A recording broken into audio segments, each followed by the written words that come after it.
Chapter 1843. Duque looked into the distance. With the help of the magician's eyes, he could see the situation near Oldham thousands of miles away. Cervantes was a very proud man deep down in his bones. Without Duque, perhaps she would still be an arrogant elf in this life even if she did not become the undead queen. It was because she was venting her dissatisfaction at Duque while blowing Duque's pillow talk that Duque could not do anything to her. When you peek at my battle, it makes me feel that you don't trust me. If you stay in the shadow behind me every time, ready to support me at any time, it will make me feel very useless. Before leaving to fight against AO Trash, Queen Sylvanas said this to Duque in a half-complaining tone. Duque really could not do anything to Queen Sylvanas. Some women were willing to give up everything without reservation. Some women always wanted to keep their own territory so that they could have a breathing space. Queen Sylvanas' independence and the pride that appeared from time to time was more like her trademark, even to the extent that it was already a part of her soul. Sometimes she would bring trouble to Duque and sometimes she would surprise Duque. This always made Duque love and hate. Duque did not dare to directly look into the wind god's throne.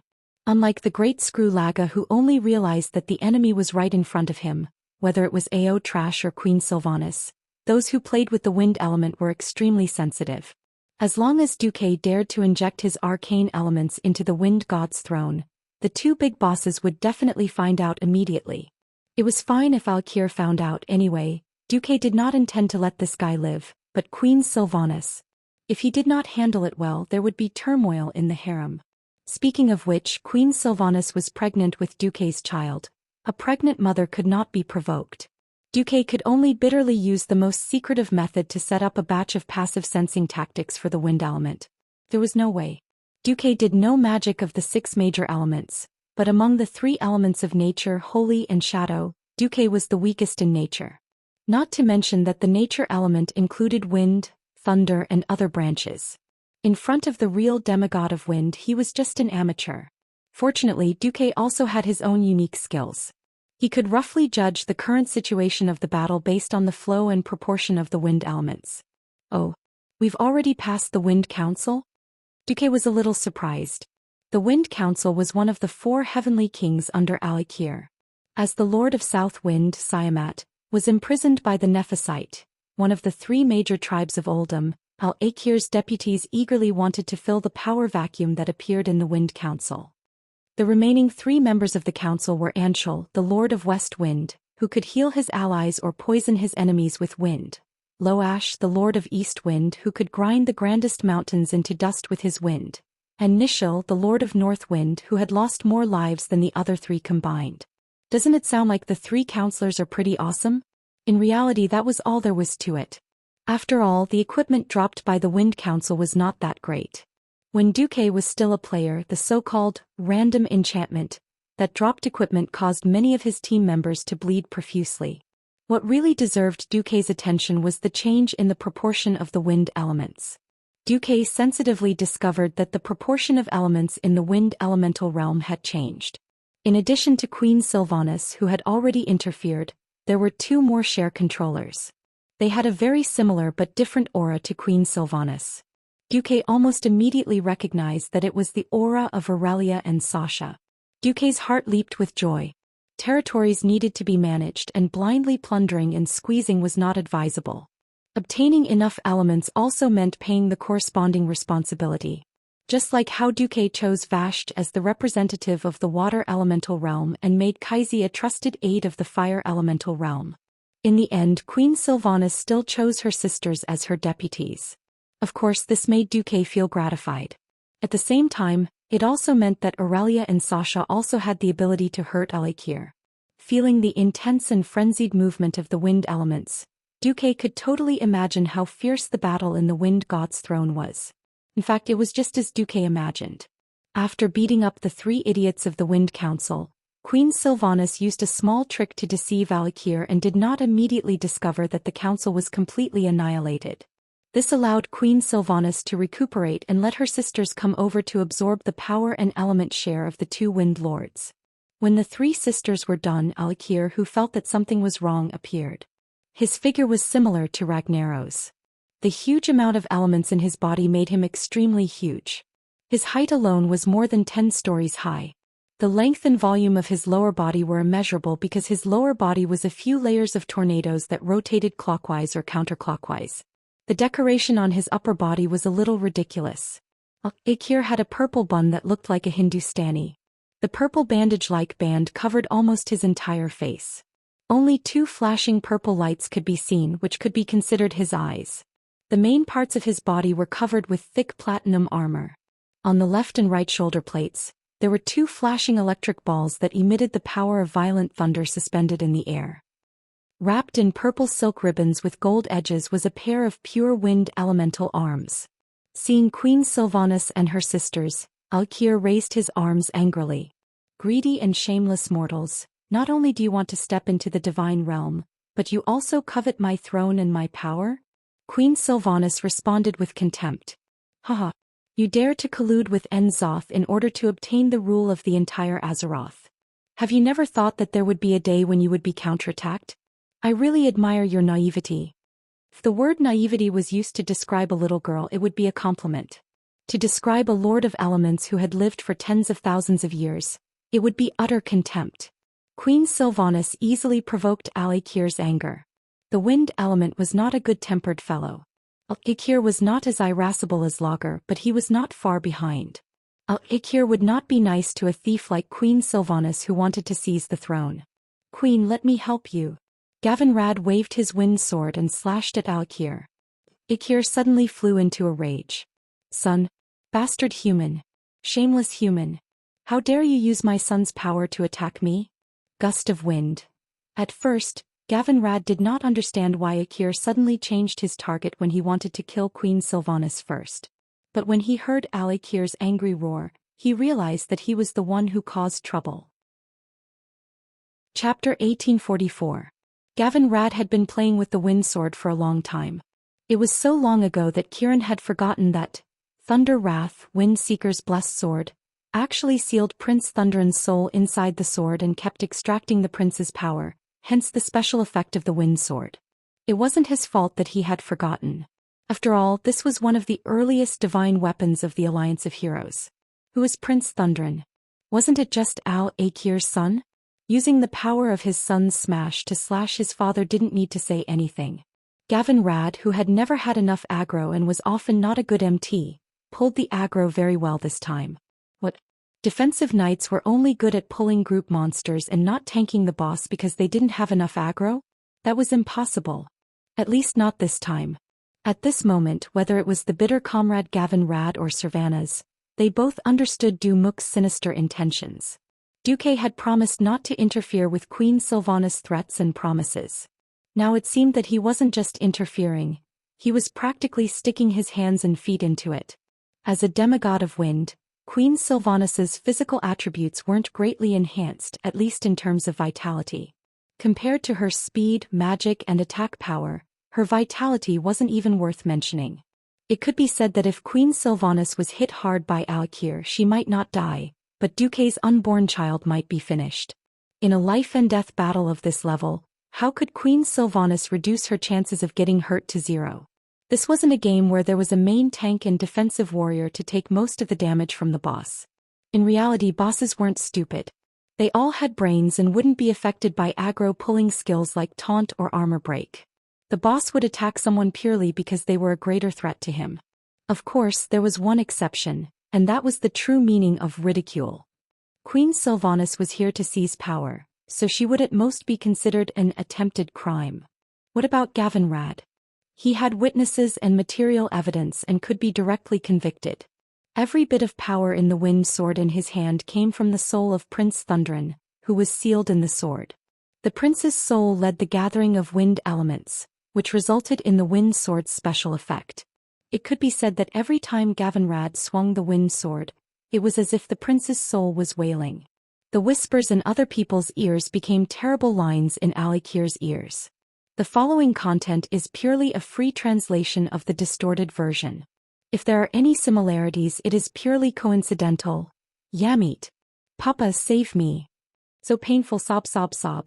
These voices sounded like they had been smashed by a grass mud horse 10,000 times. So Gavinrad was completely enraged. A powerful move sent Gavinrad flying into the sky. Well, it was like a home run flying out in one go. Above his head was a boundless azure sky. Beneath his feet was a boundless blue ocean. Gavin Rad wasn't skydiving, he was skydiving. Gavin Rad had never been afraid of anyone. Even if the two commanders of the Burning Legion were here, he would still dare to fight back. The premise was to keep his feet firmly planted on the ground. Had this guy ever been sent flying into the air and then completely freefall? Wah! Gavin Rad was so scared that he almost *T himself. Help! I'm going to die. Not only that, Alkir's hatred was not appeased. His huge wind elemental hands pushed out continuously. Ha! Ha! Ha! Ha! It was a continuous stream of lightning arrows that were like Gatling guns. Streaks of long lightning radiance really looked like the tracer bullets of a machine gun, drawing out dazzling arcs of light in the bright sky. This was the aura that Gavin Rad wouldn't stop until he was beaten to a pulp. Paladins were supposed to be a symbol of courage. Seeing this guy dancing and screaming, Queen Sylvanas was both amused and annoyed. She waved her hand and the wind element that belonged to her instantly rolled out. Gavin Rad felt like he was riding on the clouds. He made a big circle and actually flew back to the platform of the Wind God throne. With the support of the demigod of wind, Queen Sylvanas, Gavin Rad, who did not learn from his mistakes, shouted, "Let me tell you, this Thunder's Fury blessed sword of the Wind Seeker represents Prince Thunderan's blessing to me. Bullsh *T. Trash was enraged again. This time it was the ice storm that was like a Category 12 hurricane. The violent tornado swept up thousands of white clouds and gathered an extreme chill. It crashed violently into Gavin Rad, the enemy who killed his son. F*CK% yen #at. Before Gavin Rad could finish cursing, he was sent flying again. Air was the medium for transmitting sound. If the air became an irregular turbulence, then the transmission of sound would be impossible. The second half of Gavin Rad's curse was eaten up by the ice storm. Queen Sylvanas and Gavin Rad weren't the only ones who came to attack Alkir. The others held back their laughter and attacked Alkir, who didn't care about anything. This was especially so for Aurelia and Sasha. Every arrow that the sisters shot out would leave holes of various sizes on Alkir's body. If Trash was a human, they would have shot out bloody holes one after another on his body. Could be said that because Alkir attacked Gavin Rad crazily, everyone had a stable environment to attack and output. This time, Gavin Rad, who was sent flying, became a large ice block the size of a wardrobe. Through the bumpy surface of the ice, he could see that this guy had been sent flying with his arms and legs wide open. But in the next second, the ice block was crushed by Queen Sylvanas with a gust of wind. Gavin Rad, whose lips were purple from the cold, was sent back by the wind. Gavin Rad was furious too. He raised his wind sword and shouted, "Ha! Gavin Rad, am back. Alkir, let me tell you, I am the unkillable cockroach that Duque mentioned. Although I don't know what a cockroach is." Before he could finish his words, he was sent flying again. No wind, no ice. This time it was lightning. Aura, aura, aura, aura. The violent lightning strike was launched from Trash's hands. Even though Gavin Rad had activated Holy Shield, the powerful natural elemental attack still broke through his Holy Light Shield. If it wasn't for Sally Whitemane's powerful healing spell at the last moment, he might have already died. Even so, there was still an unknown object that looked like a burnt corn or a dark paladin flying through the sky. "Queen Sylvanas, I'll call you Queen Sylvanas just like Duque. Can we make a deal? Don't send me back." Gavin Rad was about to cry. Sylvanas said seriously, "Wind's return." A minute later. No. I admit defeat. Please don't send me back. Wind return. I'm really going to die. A certain paladin was furious. Wind return. Chapter 1845. Anger was a double-edged sword. It could give people strength and explosive power, but it could also make people lose their rationality and judgment. Alkir was not human, but he also had emotions, and that was enough. Gavin Rad was the poisonous bait that Duque had set up to feed to Trash. Regardless of whether Trash ate this poisonous bait, it would greatly distract him. Unless it was an existence without emotions, as long as it was an intelligent creature, it would be difficult for it to remain indifferent to the enemy who killed its children. Holy Knights were famous for being able to fight and take damage. Even though Gavin Rad seemed a little weak, As one of the remaining 5 silver saints, he had escaped the shackles of fate and escaped the fate of death from Arthas. After going through so many battles, his vitality and endurance were infinitely close to the demigod realm. With the support of so many healers and the storm armor that Queen Sylvanas secretly gave him, it was difficult for him to die even if he wanted to. It was just a little hard for him to keep getting beaten up. In fact, when Alakir chased after him, he had already accepted his fate. It was just that he would not feel good if he did not curse out loud. When Alakir woke up from his anger, it was already a little too late. The attackers led by the 3 Windrunner sisters and the Storm Warden Amarin took advantage of the time when he was beating Gavin Rad to quietly deplete 75% of his wind element. Elemental creatures did not have a specific pain system. Only damage that directly pierced the soul would cause them to be alert. However, the high-purity wind element that belonged to Alakir was actually his life force. With 3/4 of his life force gone, Alakir finally woke up. "You treacherous thieves! Wild wind, listen to my command, go with the wind, little bugs." Following Alakir's domineering declaration, an unprecedented storm swept through the sky. It was a terrifying storm that could cut rocks into pieces and pulverize bricks into gravel. Not only was there frost, but there was also terrifying lightning that danced like snakes. Amarin created a tornado that was independent of Alakir's power to protect everyone. The people were saved, but the platform that carried the Wind Council's wind lords suddenly collapsed. Many Alliance heroes screamed, especially heroines. It was easy to feel weak if one's feet were not firmly planted on the ground. The sudden feeling of weightlessness was torturous. For example, Sally was the one who shouted the loudest. From the Molten Core until now, Sally was an old member of the Alliance's hero squad. From a little girl to a slender and elegant young lady, Sally could be said to be a veteran. Unfortunately, some things just couldn't get used to, so she was the one who screamed the loudest. "Miss Sally, please stop screaming. Hadron Mingy couldn't take it anymore. In theory, Her Majesty the Windrunner Queen will save us soon. Of course, I have the slow fall spell. Why is Miss Whitemane going to become a mage?" Millhouse made a suggestion that was out of place. In fact, in the next second, Queen Sylvanas shouted, "The eye of the storm." The stones that were supposed to fall rapidly due to gravity began to spin strangely in the air, trembling. Some of the tiny gravel even flew higher into the sky in defiance of gravity. Every mortal who was falling suddenly felt that there was something under their feet. With just a thought, the wind around their bodies all listened to their commands, moving them up, down, left, right, back and forth. Everyone, including Stormwatcher Amarin, realized that they could actually fly, and their speed was 300% of their normal movement speed. "This is the eye of the storm?" Amarin was a little shocked. "Haha, I can fly." Riadaline was very happy. "That's amazing."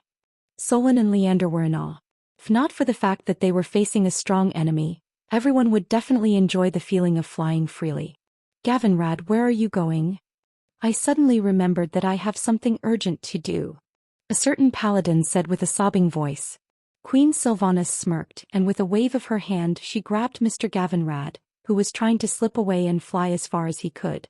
In fact, Queen Sylvanas' actions were a little redundant. Aulakir, who had woken up, was already suppressing his own unhappiness. He ignored the little bug Gavinrad and focused on dealing with her. Only Queen Sylvanas could shake the source of his power. Lightning, lightning wand, lightning cloud, static shock. Aulakir used a series of lightning attacks from the wind elemental branch to beat the hero team into a sorry state.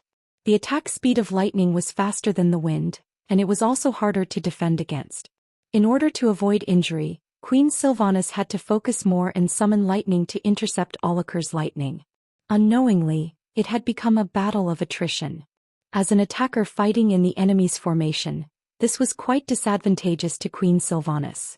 After all, in the Wind God's throne, there were more wind elementals that listened to Aulakir's orders. If this continued, Queen Sylvanas would not be able to outlast Aulakir. At this time, Aurelia and Sasha stepped forward. It had to be said that the female elf's thinking was a little strange. Before they had children, they always wanted to have a child. Therefore, the two sisters were not willing to risk their lives until the last moment. But after giving birth, the two sisters were even fiercer than the fiercest Queen Sylvanas. At this moment, They completely let go of their souls and forcefully plundered the share of the wind elemental here. They did not even let go of Queen Sylvanas' share. If it were someone else, Queen Sylvanas might have turned hostile. Sisters were sisters, and there was nothing that they could not share. Seeing that she could not attack, Queen Sylvanas decisively gave up most of her wind elemental and transferred it to her sisters. In an instant, the situation of the battle changed. It felt as if there were 4 demigods surrounding and attacking Aulacre. It suddenly became Queen Sylvanas defending, while Aurelia, Sasha and Amalron were attacking. This kind of chaotic attack made Aulacre at a loss. He was furious. He roared. He kept summoning wind, rain, thunder and lightning to attack his enemies in various forms. But he was the best example of 2 fists being unable to fight against 4 hands. The wind elemental that had gathered on his body was rapidly being sliced off inch by inch. It was a high-speed nibbling that could be seen with the naked eye. When the 2 dazzling balls of lightning on his shoulder armor became dim, the great lord of the wind elemental world, Aulacre, was dead. Feeling the elemental authority surging toward her from all directions in the wind elemental world, Queen Sylvanas was overflowing with dominance and waved her hand. Everyone realized that many black spots were rising under their feet.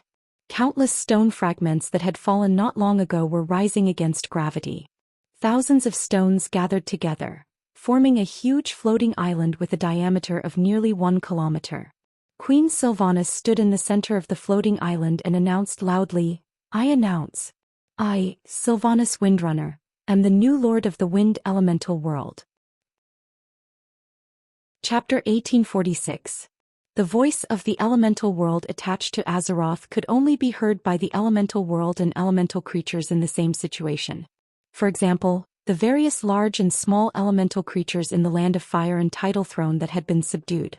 From Vashj and Kael, that's who stood at the top of the elemental world, to the second brothers like Majordomo and Caratheras, to the pitiful Smoldron and Neptulin who could have been big bosses but were now just third brothers, and to the elemental creatures of various levels. Those who were truly ambitious had all kinds of thoughts. Neptulin and Smoldron, who originally had some thoughts, immediately gave up on the rebellious thoughts. The situation was very clear now. Duke Marcus was aiming for the position of the Lord of the 4 elements. The fire, water and wind realms were all under Duke's control. Then, needless to say, it was the earth elemental world's turn. Not long ago, when Neptulin saw the fire and wind realms enter Azeroth first, he was prepared to wait and see. Now it seemed like he was simply sending himself to his death. In addition, the powerhouses closely related to the elements could also receive the news. The guardians of Mount Hyjal and the Ring of the Earth, which were dedicated to quelling the anger of the elements, were all dumbfounded. Especially the Ring of the Earth. Originally, Hamuer and the others were still holding meetings day and night to discuss how to coax the various elemental masters so that they would not come out to cause trouble and return to their respective elemental worlds. Great, now they're all fucking traitors jumping over loyal officials. As long as the 3 elemental world masters gave an order, it would immediately turn into the 3 elemental worlds ganging up on the Earth elemental world. The druids in the Ring of the Earth suddenly felt as if they had learned the way of nature for nothing. They were learning harmony and communication. On the other side, Duke was taking the way of the king. He directly used his fists to get rid of the troublemakers and subdue the troublemakers. When he became the boss, all the turmoil would be quelled. To put it more exaggeratedly, if Duke wanted to play a specific game, he could give a strict order. Other than the local neutral elemental creatures in Azeroth, the shamans would not be able to use any water, fire, or wind elements. There were no shamans in the alliance. When the news spread that Queen Sindorii conquered the Wind God throne and became the queen of the wind elemental world, the whole kingdom of Sindorii rejoiced. Almost all the elves ran to the streets to celebrate, singing and dancing. It didn't matter if Queen Sylvanas was Duke's wife or not. In any case, not only did Queen Sylvanas become a semi-god, she had also become the queen of an entire world. Even the mage faction in the country had begun to discuss whether or not they should develop wind magic on a large scale. After all, their queen was practically the goddess of wind. It would be a waste not to use such a good resource. The Alliance's Duke controlled the water and fire elemental realms, appointed Kael, that's and Vashj as overseers, while Sylvanas controlled the wind elemental realm. Even though Die Hard Roar had a big heart, he still felt that it was a little unbearable. It was true that the beastmen played the berserker style, but while they revered the warrior class, the shaman's teachings were the true tradition. Shaman priests were not only respected professionals, but also the core of the tribe's military. Earth, water, fire, and wind, these four elements would be hard to bear, not to mention losing three of them at once. Without the water element there would be no healing magic. Without fire there would be no AoE attacks. Without wind, just think about it, the legendary Wind Fury 9 consecutive strikes of the earliest shamans. Without wind there would be no use. Once the shaman profession went up against the alliance, it would immediately be useless. Diehard roar fell into a rare long silence. On the other side, Duque had rushed to New Silvermoon City to welcome the triumphant return of Queen Sylvanas and her party as half a master. Before he could hug his three lovers for a long time, Gavin Rad rushed out like lightning and hugged Duque tightly. Duque's eyes were filled with the charred armor that this guy was wearing. Duque, I'm going to die. I don't want to live anymore. Back then I blocked a knife for you, I withstood Logger's hammer for you, and now I've withstood 100 lightning strikes for your fiancé. My life is so bitter. Sob, sob, sob. I'm old, maybe I won't make it soon. It would be strange if I really can't carry the leader. It was worth mentioning that Gavin Rad's acting was terrible. After howling for a long time he couldn't even bear to use a few drops of eye drops. It was just a few lines over and over again. What he meant was, I've shed blood and tears for you, Boss Duque. Don't call me when you're fighting bosses in the future, and remember to call me when you're picking up cheap loot. Duque's facial muscles were stiff. He pretended to comfort Gavin Rad. Why don't I let you retire with honor like Mograine? I'll convince your wife to accept your women and illegitimate children outside. For my sake your wife won't say anything. Gavin Rad's face instantly turned pale. He immediately stood up and thumped his chest armor. He decisively expressed his loyalty. Actually, I'm not even 50 yet. I think I can still fight for another 15 years. That was what he said, but his sorrowful eyes gave Duque goosebumps.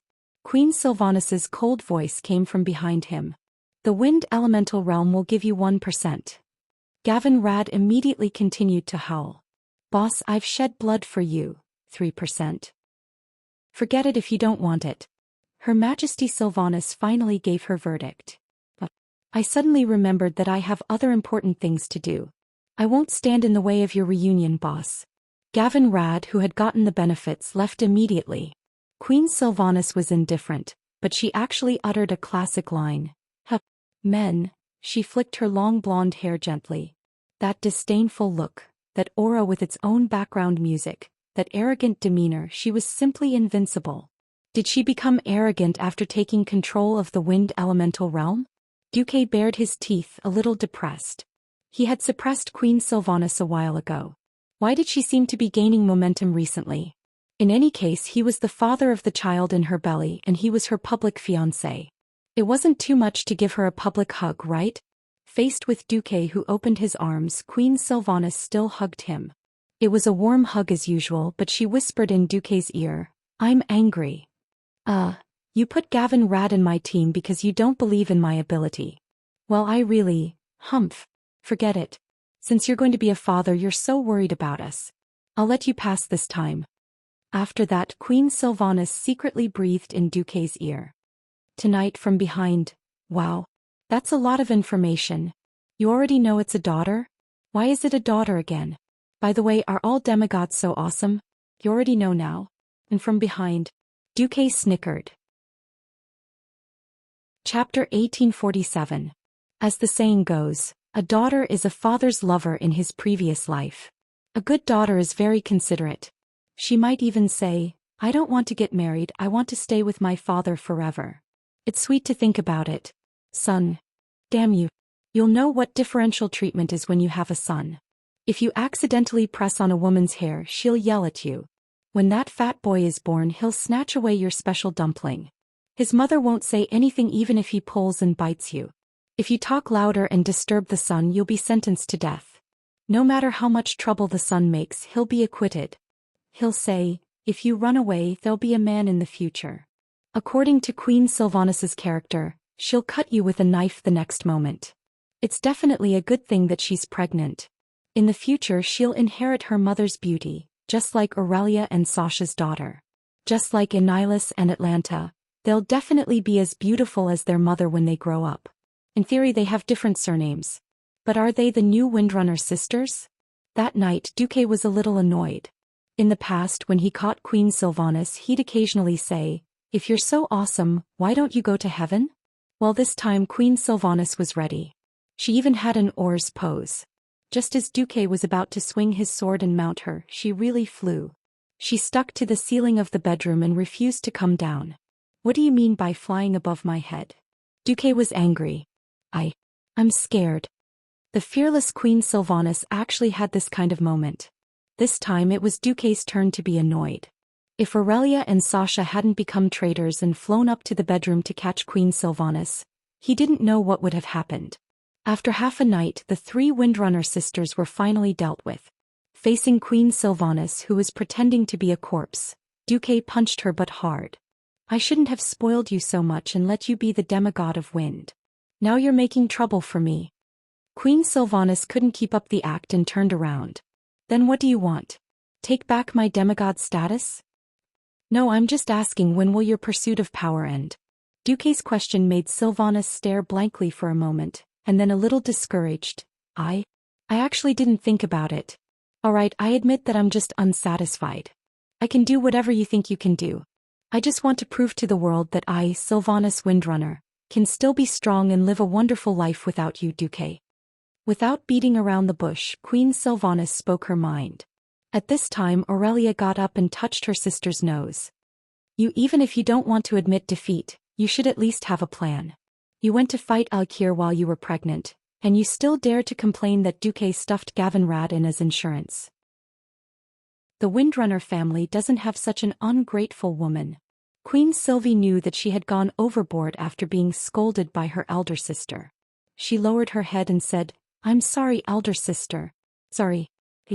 Now that Queen Sylvanas had admitted defeat, Duque wasn't interested in scolding her anymore. "Right, Duque, what about you? How far do you want to pursue power?" Sasha came out of the blanket and asked with her head in her hand. "If I can defeat the Burning Legion with my current strength, it doesn't matter if I don't strengthen myself. I don't actually pursue power. I just want to protect the people and things that I cherish. That's why I'm working so hard." Duque was telling the truth. Duque started to tell the 3 sisters about his journey in life. At first he just didn't want to be turned into a ghoul. Because he was afraid he cherished it. In order to protect everything he had, he worked hard. The more he had, the more he couldn't bear to part with it. Unknowingly he did more and better. It sounded a little ridiculous, but it was actually very simple. This kind of thinking and practice that extended from the small self to the big self, and even the whole world, was much easier to accept than those exaggerated big principles and big hero ideas. As time passed, the 3 sisters were stunned to find that their man had become an existence that the mortals in the entire world of Azeroth had to look up to. "Alright, I promise you, Duque, and I promise elder sister and third sister. After I destroy Nethario this time, I'll give birth to the child and be a good queen of Sindorii. I'll no longer pursue the power that might lead to my destruction. In fact, I don't see any chance of advancement."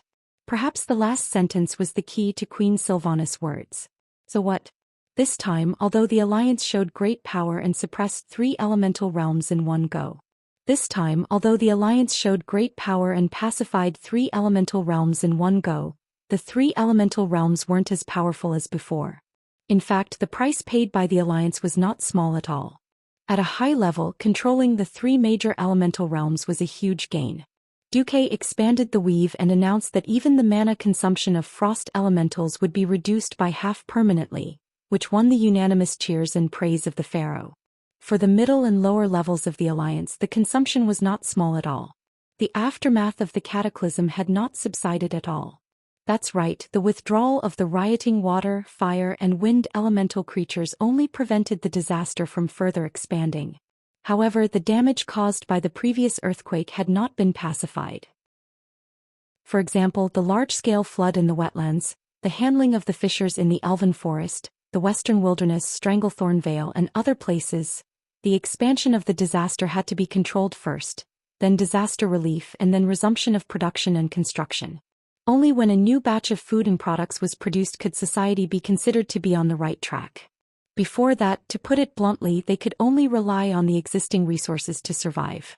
Under normal circumstances, it would take at least 3 to 5 years to restore the productivity before the cataclysm. This was especially true for food. No matter how much food was stored before, without new rice and wheat harvests, the people would still be muttering in their hearts. However, no one could compare to Duque, who had a wild imagination. There were now many new members in the factory of Iron Stove Castle. A dwarven blacksmith said in the common language, "We need to quench this thing. We need to maintain that temperature for about 5 minutes. Before this piece of steel deforms and cracks, we need to cool it quickly in water, which is water quenching. Do you understand what I mean?" A fire demon next to him understood and turned to a fire elemental with an inverted triangular body behind him. Then the fire elemental got to work. When the steel was heated and kept warm for a time, Naga, who was standing next to him, waved her hand. A water elemental came over and directly wrapped the piece of steel with its body. *Z. Cooldown complete.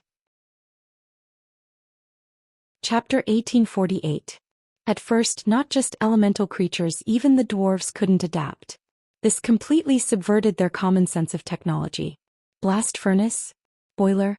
No need. Water source? Cooling water? No need either. After mastering water, fire, and wind, the first invention Duque made was a brand new elemental industrial system. The furnace castle itself was a volcanic crater. The fire elementals used up, the fire elementals just went into the lava and came back. The water elementals weren't afraid either.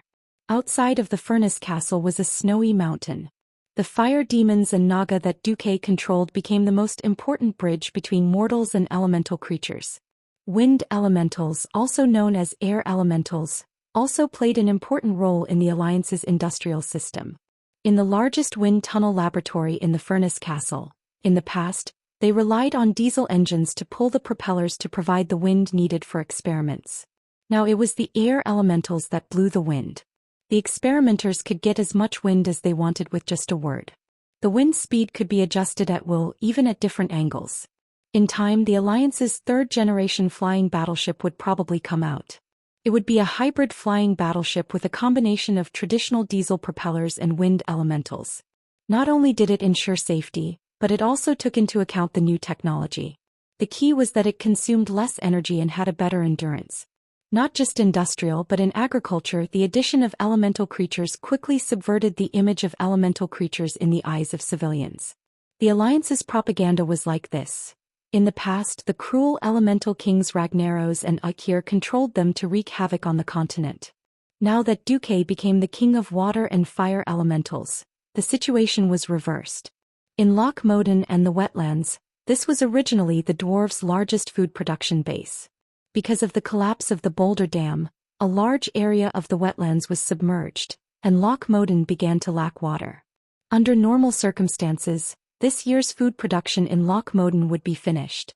But with water elementals, things were different. High-level water elemental elites were mobile medium-sized reservoirs. The dwarves commanded the Naga, and the Naga commanded the water elementals. Once they were controlled, not only did they open up a new water source in Loch Moden, in fact, the underground water that the dwarves didn't discover or couldn't handle before, they also rearranged the layout of the paddy fields in Loch Moden. In the wetlands, a group of muddy water elementals with sand and mud would run into a big puddle and squat. Water leads the way, sand and mud are left behind. It didn't matter how big the puddle was or whether there were dangerous creatures such as crocodiles in it. It turned into pieces of soft mud that were rich in water. At the very least, with a little tidying up, transporting some soil over, and then using a bulldozer to flatten it, it would immediately become a piece of fertile farmland. As long as Neltharion was settled and the Boulder Dam was rebuilt with cement, the wetlands would become a major grain-producing province in less than 2 years. It would be thousands of miles of fertile land that belonged to the dwarves. Not only the dwarves' territory but the entire Alliance's territory, from the northernmost Sindoriai kingdom all the way to the south, to Lordaeron, Stromgard, Alterac, Gilnis, Dalagen, Stormwind, and finally Kurtiras, who had started building a new royal city in Stranglethorn Vale, were using the opportunity of the cataclysm to transform the landscape and carry out more scientific redevelopment of the land. Apart from the night elves who had always adhered to the doctrine of nature, All the races and kingdoms of the Alliance used this opportunity to reform themselves. At the throne meeting, someone asked, "Isn't there still Nesario who hasn't come out? What should we do if he attacks?" Duque said straightforwardly, "The reason why the cataclysm is called a cataclysm is that it was not something that could be done by Nesario or N'Zoth alone. This is a special effect produced by the combination of the 4 major elemental realms and Azeroth. Without the 4 major elemental realms working together to pull the elements of the world to resonate together, the destruction of the planet would have been impossible." "What if Nesario attacks?" Muradin looked a little cautious. "Our hero squad and the Sleeping Dragon Temple will join forces to fight the attack immediately. Also, can a black dragon destroy nearly 10 million square miles of land at the same time?" As soon as Duque said this, everyone suddenly understood. Azeroth was very large. Duque had just said square miles, which was the way the Chinese were used to. The total territory of the Alliance was about 20 to 30 million square kilometers. This was not bragging. The Elven Forest alone was 1,300 kilometers from east to west, and the widest part was more than 400 kilometers, with a total area of 330,000 square kilometers. Plus the Reedridge Mountains, the Western Wilderness, the Twilight Forest, the Upwind Path, the Swamp of Sorrows, and half of Stranglethorn Vale. Today, Stormwind alone had more than 2 million square kilometers of territory. The specific figures could not be calculated because no detailed geological survey had been done. The 7 human kingdoms, the territory of the 3 Hammer Dwarves, Nomorigan, the Night Elves Danasuska, and a small half of Kalimdor, the Blood Elves and Dorii, the Dreeneyes Blue Mystic Island, and the enclaves of Northrend. One had to know that apart from the Dragonbone Waste and the Northwind Taiga, Northrend was basically the territory of the Alliance. The ratio of square miles to square kilometers was 1:58. 20 million square kilometers might be considered small.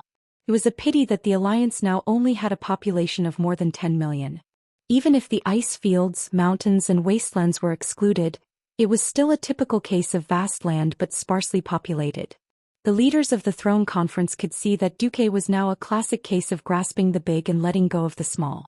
As long as the overall situation was one, the losses of small places did not affect the overall situation. It could be foreseen that the places attacked by Nesario and his Twilight Dragons would definitely suffer losses. Under the surveillance of the magic net all over the world, once the densely populated areas of all the member states of the Alliance were attacked, they would definitely respond immediately. With Duque, a demigod of the magic net who was proficient in teleportation, it was completely possible to make the attackers suffer the consequences. Perhaps even their lives would be spared. Since the damage caused by the attack to the Alliance was limited, the Alliance could take advantage of the opportunity of the cataclysm, forcing the residents to migrate and carry out a comprehensive development. As long as the population, productivity, and resource development went up, even if some people died, it would still be a big gain in the overall situation. Jaina smiled. "I'm impressed. You can turn a world-destroying cataclysm into an opportunity to promote the development of the Alliance in one go. Is this the so-called elemental economy?" Jaina did not know that the term she had casually mentioned had actually set off a craze among economists and historians about the topic of elemental creatures promoting the development of science and technology. While he shifted his attention back to the internal affairs, Duke did not forget about the ongoing war. Through the Eridar Gemini, Duque learned a new piece of information. "What? You're saying that the Horde didn't run into the Twilight Dragons Varion, Cenarion, and Sinestra when they attacked Twilight Fortress?" Chapter 1849. Recently, Gemini had been sent to the Horde by Duque. Duque subconsciously believed that the rest of the Twilight Hammer was already N'Zoth's territory. If they were to enter a real cult with an evil god as a backdrop, Gemini would be defeated in no time. Duke didn't want Gemini to be secretly brainwashed or implanted with something unclean in her mind, only to end up harming himself. Therefore, Duque believed that this wasn't something Gemini should be involved in. Instead, the Horde was more suitable for Gemini. Gemini was indeed very successful. However, Brainless Roar didn't kill Variana, Serenaron, or Sinestra before taking over the Twilight Fortress. This news made Duque feel as disgusted as swallowing a fly. If Sinestra was there, even if the Horde could take over the Twilight Fortress, they would have to bleed to the last drop and use up all their strength. Unfortunately, Oni's mother wasn't there, which made Brainless Roar famous. That's right, Brainless Roar killed hundreds of thousands of Horde people and forced the other 4 races to leave. However, because he took over the Twilight Fortress and cut off the 2 heads of the traitor Gujar, he was still a great hero among the young orcs.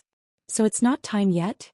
Although Duque had messed with the goddess of fate countless times and was about to complete the great achievement of taming fate, fate would occasionally throw a tantrum at Duque, which made Duque feel like he couldn't completely understand it. Duque kept causing trouble, and fate's hand kept trying to fix the flow of fate. It felt like if he didn't intervene when the other party was about to die or when there was a big change in fate, it would be difficult to ruin the path of fate.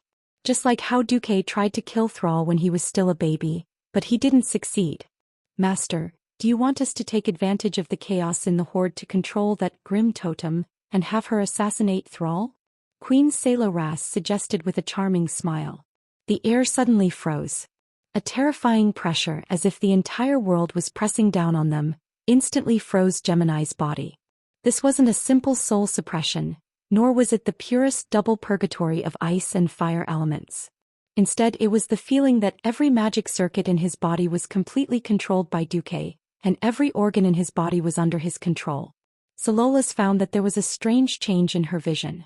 The vision of her left and right eyes was not connected. She immediately understood that her eyeballs were being forced to look with her left eye and to look with her right eye. She noticed that her sister, Aura's, was also in the same state. Duque was using such a terrifying and strange method to tell her that the Gemini twins were only his slaves. My puppet. Do whatever I tell you to do, but don't touch anything that you shouldn't do. We were wrong. Master, please spare my life. In the mouth that was still allowed to control itself, Gemini's lips spat out the same weak words. When she regained control of her body, Gemini was completely drenched as if she had been fished out of the water. After telling Gemini to get out of here, Duque fell into deep thought. At this time, Duque received a soul message from his mount. Duque sent a telepathic message over. Xianxia, I have something for you to do. At this time, Alexstrasza was preparing to hold a dragon meeting in the Wormrest Temple. Although Duque, the mortals, and the guardian Hygel formed by the god of the wilderness had joined forces to thwart the conspiracy of Lager and Akir, the threat of the Twilight Hammer was still not eliminated. Therefore, the Red Dragon Queen Alexstrasza decided to convene the Dragon Kings and the Backbone to hold a meeting to deal with the Twilight Hammer. Before the meeting, Alexstrasza and Krasis communicated in the Ruby Temple at the bottom of the Wormrest Temple, but the meeting ended on bad terms. The Queen said, "The mortals have done too much to protect this world. After all, this cataclysm was caused by the traitor Nesario and Enzoth. We, the Wormrest Temple, cannot remain silent. I want to gather all the dragons and attack the believers of the Twilight Hammer on a global scale." Krasis was stunned. All the dragons, including the black dragons and blue dragons? Of course, they are also an important part of the Wormrest Temple. I think the blue dragons have not recovered from the loss of Maligos, so we should not send them out so hastily. Moreover, among the black dragons, Xianxia is the only black dragon who is willing to obey the orders of the Wormrest Temple. We should get rid of them. Could it be that the bronze dragons and green dragons also have their own missions? In the end, just like the previous times, only the Red Dragon Legion will charge and break through the enemy lines? Cleostras, you are too selfless. Nesario is the common enemy of the 5-color dragons. I have decided to hold a meeting of the dragons as soon as possible. I will squeeze enough combat power from the various dragon kings. If this is the case, Your Majesty, please allow me to refuse to participate in the meeting. I don't think this is appropriate, and Duque has not sent us an application for joint operations. This means that he thinks that the alliance alone, with the power of the god of the wilderness at most, is enough to deal with the current situation. When it came to Duque, Alexstrasza was convinced, but she was also a little emotional. Pay attention. It is us 5-color dragons, not mortals, who have been entrusted with the duty of guarding this planet by the Titans. It is an unexpected surprise for mortals and native creatures to contribute to the protection of this world, not an obligation. The only ones who have the obligation to protect are us dragons and the various guardians. Proudly raising her chin, the queen ordered, "Cleostras, you don't have to go to the dragon meeting. You stay and protect the red dragon egg in the sanctum." "Yes, Your Majesty." Krasis lowered his dragon head. Alexstrasza spread her huge dragon wings that seemed to be able to cover a small town, spread them high, and disappeared from Krasis' sight in a few moments. She went to the top of the Wormrest temple that towered into the clouds. It was not a simple flight. The Wormrest temple had various layers of subspace defense. In fact, she had just passed through several spaces. Krasis curled up his body and did not even enter a state of pretend sleep. He could not help but think of Duque's report. As an old ally of the Wormrest temple, Duque had always been very outstanding. This time, it was also him who reported the matter of the Twilight Dragon in advance. The Twilight Dragon. This was a dragon egg that could contaminate a normal 5-color dragon, and then promote the transformation so that a dragon that should have become a 5-color dragon could mutate into a Twilight Dragon. This news made the Wormrest temple highly vigilant, so there was the initiative of Krasis, the big boss of the Red Dragon clan, to personally guard the dragon egg. Worried, Krasis ordered the Red Dragon with a double-headed sword not far away, "Bring 3 more teams of Dragonians and half-dragons here." Chapter 1850. The Dragonborn answered on the spot, "Yes." Very soon, the Red Jade Holy Temple became a place where there was a sentry every few steps. Krasis himself, 150 Dragonborn, and 200 half-Dragonborn were in charge.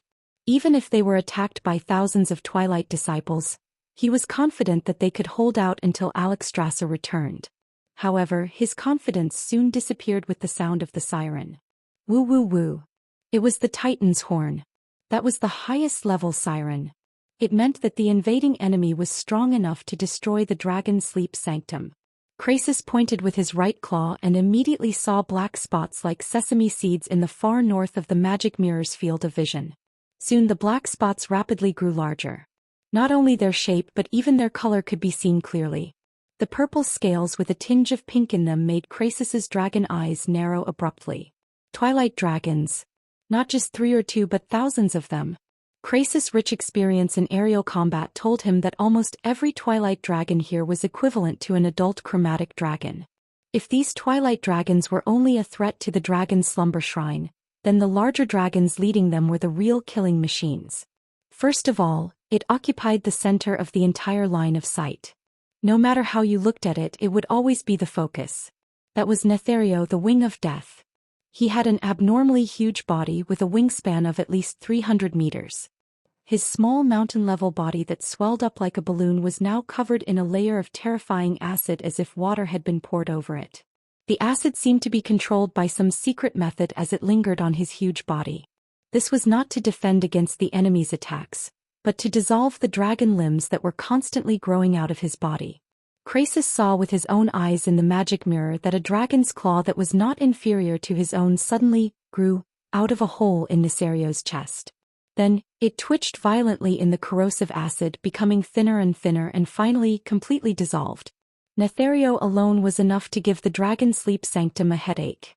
Krasis also saw Xianxia, an ancient female black dragon who used to be extremely powerful.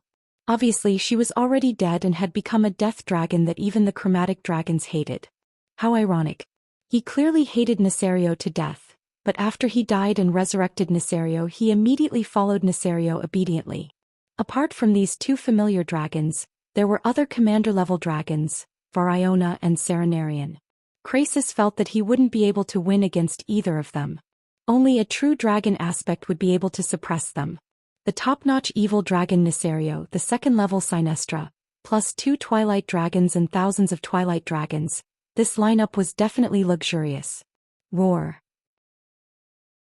In the upper levels of the Sleeping Dragon Temple, the Red Dragon Queen Alexstrasza's huge dragon shadow rose first, followed by the Emerald Dragon King Isra, the Bronze Dragon King Nozdormu, and the new Magic King Kalegos. Following closely behind them were thousands of 4-colored giant dragons. Compared to the relatively simple purple light on the other side, the Dragon Slumber Shrine's light was much more colorful. Alexstrasza had originally asked Xianxia to recruit dark dragons as subordinates. However, after 10,000 years of depravity, most of the adult dark dragons had become dragon villains. They were very disgusted with Xianxia, the so-called princess who brought shame to the black dragons and ran off to be the demigod Duke's mount. There was no dark dragon bird at all. Onyxia wasn't keen on power or taking in subordinates. The strongest subordinates were a bunch of unpresentable young dragons, and then there were fledglings, dark dragons and draconians. So in theory there were only 4 of the 5 colored dragons left, and the main force of the army was here today. It was certain that Nesario had led the Twilight Dragon army with the mentality of fighting a decisive battle. What surprised Krasis was that the new Earth aspect dragon Onyxia, who was also present at the meeting today, didn't fight. He didn't know if it was because of the rumor that she was afraid of her parents. Krasis wanted to fight with the queen he admired, but he was more aware of his responsibility. He was guarding the future of the Red Dragon army. Just as Krasis was secretly raising his guard, there was suddenly a shrill scream around him. Ah! All of a sudden every Red Dragon warrior in the entire Red Jade Temple entered a state of combat readiness. They clenched their halberds and swords in their hands. Krasis let out a loud roar, and a surging draconic aura immediately filled the Ruby Jade Temple. "Who? Come out." As he roared, he turned his head and ordered a draconian, "Quickly inform His Majesty to send more reinforcements here." He was very smart. He knew that the other party had chosen to attack head-on even though they knew he was here. This meant that the other party had absolute confidence in attacking, and not relying on cannon fodder to destroy the dragon eggs here. Krasis didn't know that fate had already taken a major turn. He had no idea how the other party had passed through the realm net of temple guards all over the Dragonbone Waste. The next second, a large number of Twilight Hammer believers poured in. Some attacked the Draconians, while others began to cast evil magic on the dragon eggs scattered throughout the sanctuary. Krasis, of course, immediately attacked these invaders, but he couldn't use breath or magic, because spells with a wide attack range would destroy the dragon eggs. He could only use the most basic physical methods such as grabbing. He wasn't too worried about the situation in front of him because in terms of combat power, the Red Dragon Guards had the absolute advantage. And as several adult red dragons that were patrolling nearby received the news and rushed over, the battle suddenly became one-sided. "It's safe." Just as Krasis had this thought, an adult red dragon in front of him was instantly torn apart. Scarlet blood spurted out of the dragon's head. Like a dying earthworm, it tumbled violently on the floor of the sanctuary before it hung down and stopped moving. "Who?" Krasis was shocked. He could clearly feel the powerful aura of the giant dragon outside the gate of the sanctuary. That was a terrifying aura that far surpassed that of the ancient dragon. Those who could have such power were all of the strongest in the dragon race. Usually only the direct bloodline descendants of the Dragon King could have such strength. That kind of dark power was so dense that just feeling it made him shiver. For a second, Krasis almost thought that Onyxia had betrayed him, or that Nefarian had resurrected. Obviously not. A huge black dragon that he had never seen before stepped into the Red Dragon Holy Land. "Hello. Cleostras, please allow me to introduce myself. My name is Lazio." Chapter 1851. In the face of a black dragon that had the right to call itself a prince, Krasis felt a lot of pressure. At that moment he did not notice that a chaotic historical event that should not have happened was happening, or rather had already happened. In the original history before the Cataclysm, there was an Azeroth version of Orphan Zhou. The Red Dragons were actually a race that was equivalent to the Virgin Mary. Among them, there was a dragon named Riastasa who was looking for a pure black dragon egg that had not been invaded by evil. Because she was thinking if she could somehow find a pure black dragon egg, then it could prove that the black dragons could still live freely in the world without being bewitched by the ancient gods. After all, the mission of the Red Dragons was to protect life. Getting rid of every black dragon in Azeroth was against their purpose. But if the Red Dragons could find a way to redeem the black dragons, then it meant that there was hope for them to continue living. The problem was that the wings of death had been corrupted by the ancient gods, and since the ancient war he had been the enemy of his fellow dragons. The black dragons under his command had also become his minions. One after another they had become a group of crazy neurotic fallen black dragons. But would there be a dragon that could lay a pure dragon egg that was not affected by the ancient gods at all? And if it was not controlled by the wings of death and the evil power of the ancient gods, what would the future of this dragon be? So the Virgin Mary Red Dragon Riastasa caught a female black dragon, Xianxia, and forced her to study how to lay eggs. In the end she laid an egg, and it was a very rare egg that belonged to the Wings of Death, Nisario. For this matter, be it the Wings of Death who was frantically searching for this egg or the red dragons, they were all caught up in this whirlpool. Moreover, this egg had its own will even before it was born. When the egg, although not yet out of the shell, developed to a maturity level where it could think independently and carry out plans, it sent out a cry for help to a group of sneaky fellows who were proficient in stealing and could even come and go freely under the eyes of the red dragons, the thieves of Ravenholt Manor. Thus there was a strange case of the dragon egg disappearing. After many twists and turns in the plot, the black dragon Prince Razio was born. With the help of all kinds of resources, he quickly grew into a powerful dark dragon and called himself the last dark dragon. In theory he was both good and evil in the original history and had a good relationship with King Anduin Rin. However, at the time note of the King of Draenor, he participated as the mastermind in rescuing Braindead Roar and letting Braindead Roar go to another timeline to cause trouble. All in all, this was a powerful, intelligent, and sinister dragon prince. Unfortunately, fate had its way with dragons. In this life, with Onyxia's cleansing, the title of the last normal black dragon would not fall onto Luochio. More importantly, without the protection of the Red Dragon tribe, Luochio wouldn't have the luxury to wander around the Dragon Slumber Shrine, the Alliance and other forces. So, Ratio, who was in front of Krasis, was obviously a henchman of the Wings of Death. No one knew that because of fate Wing died prematurely. And the price of resurrection was the price of his own son smashing Nefarian. What was even more infuriating to Wing was that his disappointing traitorous woman had shamelessly knelt down and licked his great enemy Duque as a mount. So after Nisario was resurrected by Enzos, he paid more attention to his children than ever before. So, in this life, there was no such thing as Nishiandra being forced to give birth to a pure dragon egg. Almost as soon as Wing regained his freedom, he found Nishiandra and directly left this female black dragon, who he had almost killed when he was having sex with her, with an evil child that truly belonged to him. Luochio. In this life he was the successor of the new black dragon army, and appeared in the Dragon Slumber Shrine as a symbol of absolute evil. As soon as he attacked, he directly beheaded an adult red dragon. This destructive power was simply frightening. Krasis was ready to risk his life. Just then another voice suddenly broke in. "Ah! I didn't expect that damned father of mine would actually give me a younger brother. This is really making me worried. Should I kill my younger brother to prevent him from fighting with me for the position of Earth Guardian? Or should I persuade him to be like me, to become a mount in exchange for the world's forgiveness?" A graceful woman wearing a black robe with golden edges leisurely walked into the red jade shrine. The one who came in was naturally the black dragon princess Onyxia in her human form. The pentashade dragons each had their own holy lands in No Scent, because it was an absolute protection zone for nurturing the next generation. Even if Onyxia was now a dragon aspect, it was an absolute taboo to enter the dragon egg hatching area of another dragon race without permission. But Krasis couldn't care less. Onyxia was obviously here to help.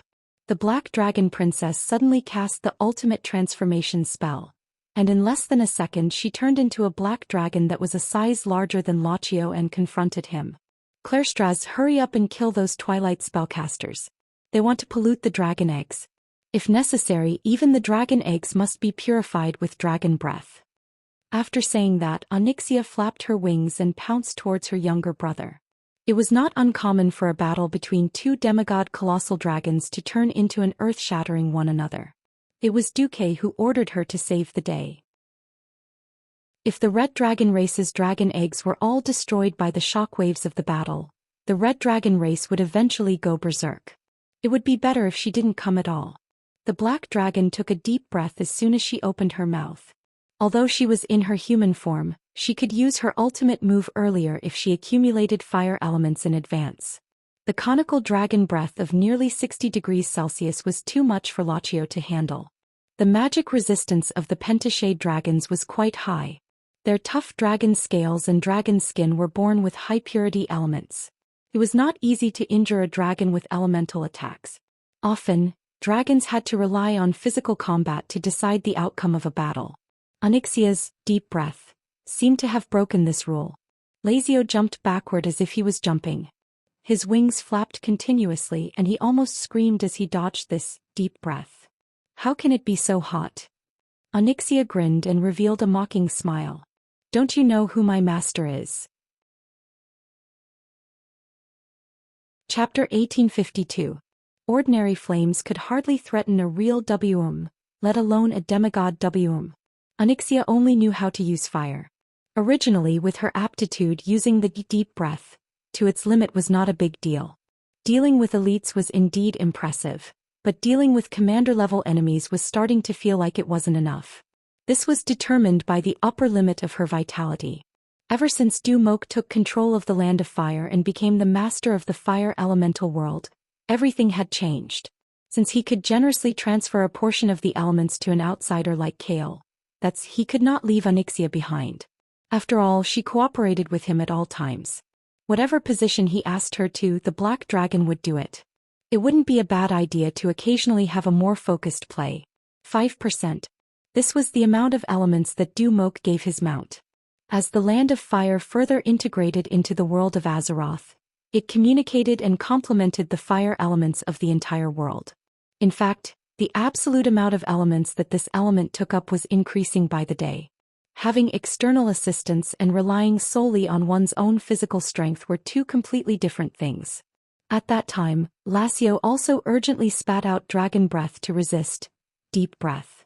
Firstly, it was rushed, and secondly, there was an absolute difference in quality and quantity. The fire elements that he spat out were actually caught in midair by the more mysterious deep breath and rolled back to burn Lasio's dragon body. Ah! Lasio screamed and retreated from the passage to the Red Jade Holy Temple. He had to retreat. Onyxia, who was even larger in size, had already pounced forward. The Red Jade Holy Temple was located below the Dragon Sleep Temple. Although the space was not small even by the standards of a dragon, it was not suitable for a battle. For a dragon, most of the time, strength, agility, and vitality were directly proportional to its size. The larger the dragon, the stronger its overall attributes. In the limited space of the Red Jade Holy Temple, it could be forced to the point where there was nowhere to hide. It would become the most primitive wrestling. Looking at its size, Lasio knew that he was going to lose. He could only retreat out of the Red Jade Holy Temple and fight for space. Onyxia pounced after him.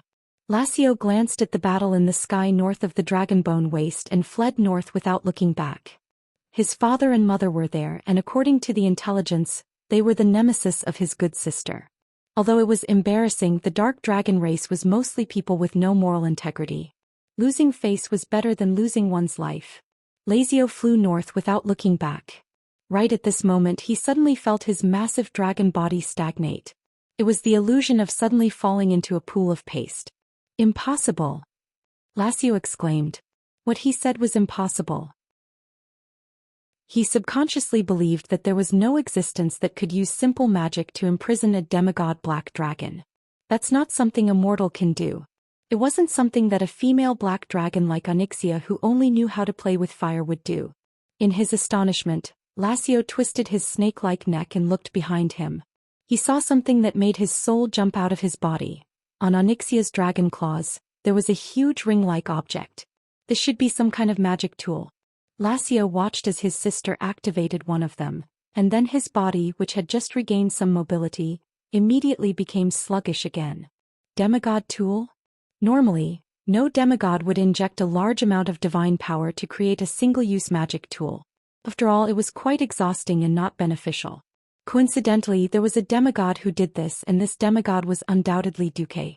He had engraved the Titan runes on the huge mithril ring so that he could instantly use the Titan's power to activate deceleration. That was equivalent to him casting a demigod spell himself. Even with the demigod dragon's magic resistance, there would be a moment of numbness. This was simply a waste, but in a battle between demigod dragons, this was undoubtedly the key factor that would tip the scales of victory. The massive black dragon princess seized the opportunity and pounced forward. She swept her dragon tail from a high angle and hit her brother's waist heavily. Every dragon's tail was different. Her dragon tail was just like a standard meteor hammer. Not to mention that the end was huge and oval, and there were a few extremely hard and thick spikes. Lasio immediately let out a wail. Not only was his left rib pierced, but he was also pulled by the force of the attack, leaving several deep wounds that exposed his bones. The violent blow caused him to fall from midair. He crashed into the snowy field full of dragon bones. His colossal body smashed through several dragon skeletons in an instant. It was as if his actions had disturbed the souls of the sleeping dragons, and the dragon bone wilderness seemed to make a dissatisfied grunt at that moment. Sorry, my stupid brother. Since I'm here, I won't let you go to the north. In midair, Xianxia, who was flapping her huge wings, stared coldly at her blood relatives. Other families would at most fight. The black dragon family was simply asking for death. Xiao knew that he had failed not only in terms of strategy but also in terms of combat power and combat experience. He was inferior to his sister in terms of elements. What was worse was that because of his age and lack of combat experience, he could not unleash his tyrannical physical fitness. It couldn't be helped. He was controlled by his father, Nesario, as soon as he was born. His father was not a benevolent father. He would slowly feed him moves and teach him how to fight. His father was an empty fish, and he directly ordered him to pollute the dragon eggs of the Red Jade Holy Temple and the other temples. If he did not do well, he would be killed. Originally, Krasis would be a good opponent and a good whetstone. Using the difference in rank, Xiao could hone his skills in actual combat, and while he was entangled with Krasis, the idiotic Twilight believers below could complete the task given by his father. Could be said to be killing two birds with one stone. But why did an enhanced version of his sister suddenly appear? This was clearly not giving him a way out. Completely afraid to approach his sister, Xiao struggled on the ground, turned around and flew east. He did not realize that it was Xianxia who was hovering in the air just now, forcing him to fly to the east. Hee, my stupid brother. I wish I could say goodbye to you forever today. Xianxia glanced at the fierce battle in the northern sky, and then flew after Xiao. Xiao flapped his wings, and the more he flew, the more he felt that something was wrong. He used all his strength to fly, but he felt that his sister's Xianxia's speed should not be that low. Just as he flew over the Dragon's Pine River on the east side of the Dragonbone Waste, a large cluster of dense light suddenly approached at high speed. Boom! Xiao was hit by hundreds of cannonballs. Accompanied by the Black Dragon Prince's painful cry, he fell again and slammed into the ice of the Dragon's Pine River, breaking the ice by the river. He fell into the water. Chapter 1853. Trap. Everything was a trap. When Xiao's huge body fell into the water, he was stunned by the scene in front of him. Next to him there was a huge water giant sitting in the river, hugging its legs. The river was not shallow, but compared to this underwater giant, it was like a small ditch. What made Xiao's heart palpitate was the strong waves of water elemental energy emitted from the giant. It was definitely not a small sea giant. That was, a dumb giant dragon actually fell into the river. Normally it was very difficult to transmit sound underwater. However, this giant's voice directly entered Xiao's mind. Xiao almost peed his pants. He knew who this water giant with a strange golden chain on his chest was. It was the former lord of the water elemental realm, Neptulin. Xiao felt like he was being attacked by a dog. You're the former lord of the water elemental realm. What are you doing in this river? Neptulin grinned and rose to his feet. As he stood up, the water level of Dragon's Pine River, which had not changed for thousands of years, suddenly rose by 100 meters in 10 seconds. This was a very exaggerated number. Under normal circumstances, the banks on both sides of the river would definitely suffer. However, the water level only rose to the width of the river. The banks did not move at all. Neptulin was obviously trying to trap him. Wah! Xiao choked on a mouthful of water. At this moment, how could he not know that his opponent was here to kill him? He struggled to leave this strange water body. Unfortunately, he only managed to struggle for 3 seconds before several white lines of water closed in on him from afar. One of them was a petite female Naga, only slightly larger than a human. She was dressed in luxurious accessories, and judging from the golden crown on her head, she was at least a queen. The other one was a huge water elemental, and the last one was a huge and ugly strange fish. Neptulin, good job. This time you've done a good job. The female Naga spoke with the voice of her soul. Neptulin's face showed a look of joy. It did not matter if it was fake or not. The Naga queen turned her head. Oh. It was actually the legendary Prince Ratio. What an honor to meet you. I am Queen Naga, the demigod of Lake Azeroth Lord Emir, the Queen Regent of the tidal throne Vashj. This is the first time we meet and I believe it will also be the last time. With that she raised her hand. Neptulin, Unstable Hydas and Yusler, the three super thugs, grinned hideously as they pounced on Lachio. In the northern sky, an incomparably tragic internal war of the dragon clan was going on. As far as the eye could see, there were gorgeous and dazzling dragon breaths and flashing magic spells everywhere, and the air was filled with entangled battles. Whether it was the wyvern guardian of the dragon slumber shrine or the twilight wyvern belonging to Nesario, they were all bloodthirsty, and used the fiercest means to deal with these enemies who were theoretically their compatriots. Perhaps the moment they met, a large cloud of murky and stinky blood rain would fall from the sky, or even scattered pieces of internal organs. With a flash, the dragon claw slashed down, and perhaps an entire row of ribs was neatly severed.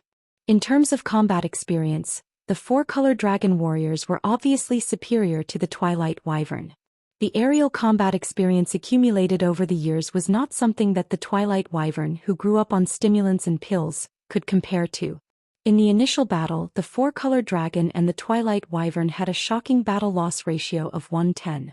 However, the Dragon Slumber Coalition army immediately discovered that something was wrong. The strength and physical fitness of the twilight wyvern were comparable to that of the four-color dragon. Their special ability was to create a unique twilight domain space, and use this space to crazily absorb energy from the outside world to promote their own growth. As long as there was enough energy for them to absorb, they could grow rapidly.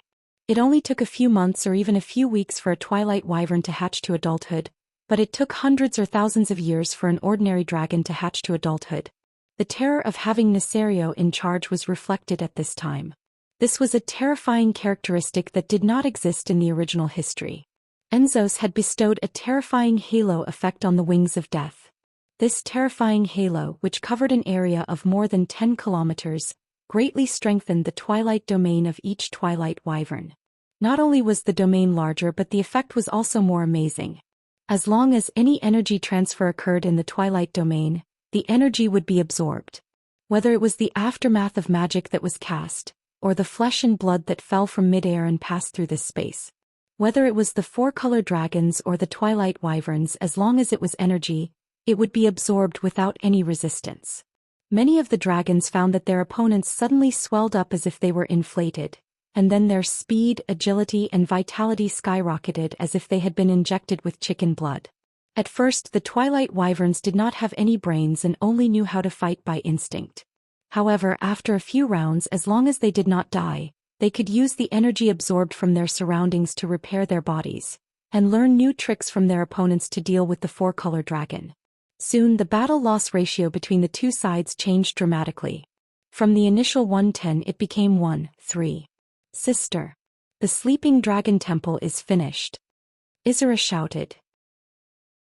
Alexstrasza of course knew that it would not work, but she really could not spare her hands. King against king, general against general, soldier against soldier. Just Nesario, who was as huge as a mountain, was enough for the few dragon aspects to suffer. Not to mention the addition of Sinestra, and the two twilight wyverns, Varion and Serenarian, who were quite capable of fighting. Varion and Serenarian were not as strong as the dragon aspects, but they could steadily suppress the ancient wyvern of the four-color dragon. After a few rounds, 3 ancient wyverns had been seriously injured and forced to retreat. In fact, if it were not for Nesario frantically chasing after his 3 former siblings, the Sleeping Dragon Coalition army would have suffered even more losses. At this time, a black dragon shadow suddenly entered the field of vision of the two sides. Your Majesty Alexstrasza, the Ruby Jade Temple was ambushed by the Black Dragon Prince Ratio, but I took care of him. Now it is basically safe. The first half of Onyxia's words made the Red Dragon Queen's heart jump to her throat, but the second half made her feel for the first time that this junior was quite useful.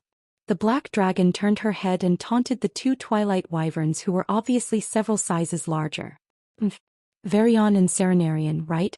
Poor guys. He didn't know anything and was used as a weapon. Do you think you are very strong? Let me tell you, I can fight 10 of you guys. It was a clumsy provocation, but for the relatively simple Twilight Wyverns, it was good enough as long as it worked. In an instant, Onyxia had pulled away two of the enemy's main forces. Before leaving, she also sent a message to the Red Dragon Queen. Duque requests to join the battle. Chapter 1854. Alexstrasza really had a love-hate relationship with Duque. Once upon a time, Duque was just such a small and weak human. At that time, she hung out with Duque purely because she felt that this human was interesting. It was easy to get tired of living after living for too long. This was not a derogatory term but a literal one. If it was not for the power and responsibility given to her by the Titans, she really did not know how she had lived for the past 25,000 years. Perhaps she would have developed strange interests like some blue dragons. For example, falling in love with a well or falling in love with the fairy sister, soul healer, in the graveyard. After seeing all kinds of situations in the mortal world, her dragon life only had a few interests left: curiosity and excitement. Of course, she would not put herself in danger just to experience the feeling of heartbeat just for the sake of pure excitement. Because of the novelty and excitement, it was more like a hobby outside of fulfilling her duty as a guardian. That was why she did not hesitate to help Duque. Perhaps it was to repay a debt of gratitude, or perhaps it was purely to see how far this little human who always surprised her could go. She did not expect that in a mere 20 years, not even 1,000th of her life as a dragon guardian, Duke Marcus, a human with meager strength at the beginning, had grown to a level comparable to her. Alexstrasza was a little conflicted. She was happy that Duque was strong. He was too strong. She was conflicted. She always felt that she had lived for 25,000 years in vain. Why could it not compare to what Duque had achieved in 1,000th of her time? Living for too long. Dragon hearts would become a little conflicted. Mortals clearly looked very simple, so why did a monstrous peerless powerhouse like Duque appear? Not only was he strong, but he could also stir up the general trend of the entire world. Even she felt that all the dragon guardians and guardians were led by the nose by him. However, every single one of them was willing to do so because his actions were righteous and in line with the way of the heavens and the way of the Titans. Sometimes, when Alexstrasza looked at Onyxia, who had a terrible reputation and was cunning, and saw her intelligence plummet after being subdued by Duque, she would see a rare joy on Onyxia's face that was almost impossible for dragons to have. She couldn't help but put herself in Onyxia's shoes. If he became Duque's mount like Onyxia, would he? Every time she thought of this, the queen would feel like her heart was in a mess. This was practically a blasphemy against the duties of a Titan. She found it difficult to describe the complex feelings in her heart, but she forcefully pushed them out of her mind. Time returned to the present. For a moment she was distracted, and she was almost hit by Nesario's huge claws. Fortunately, although Nesario's body size had increased, his speed and agility seemed to have decreased significantly, which gave her a chance to save him. She screamed in her heart, "I can't hesitate anymore. I am the leader of the Dragon Slumber Shrine.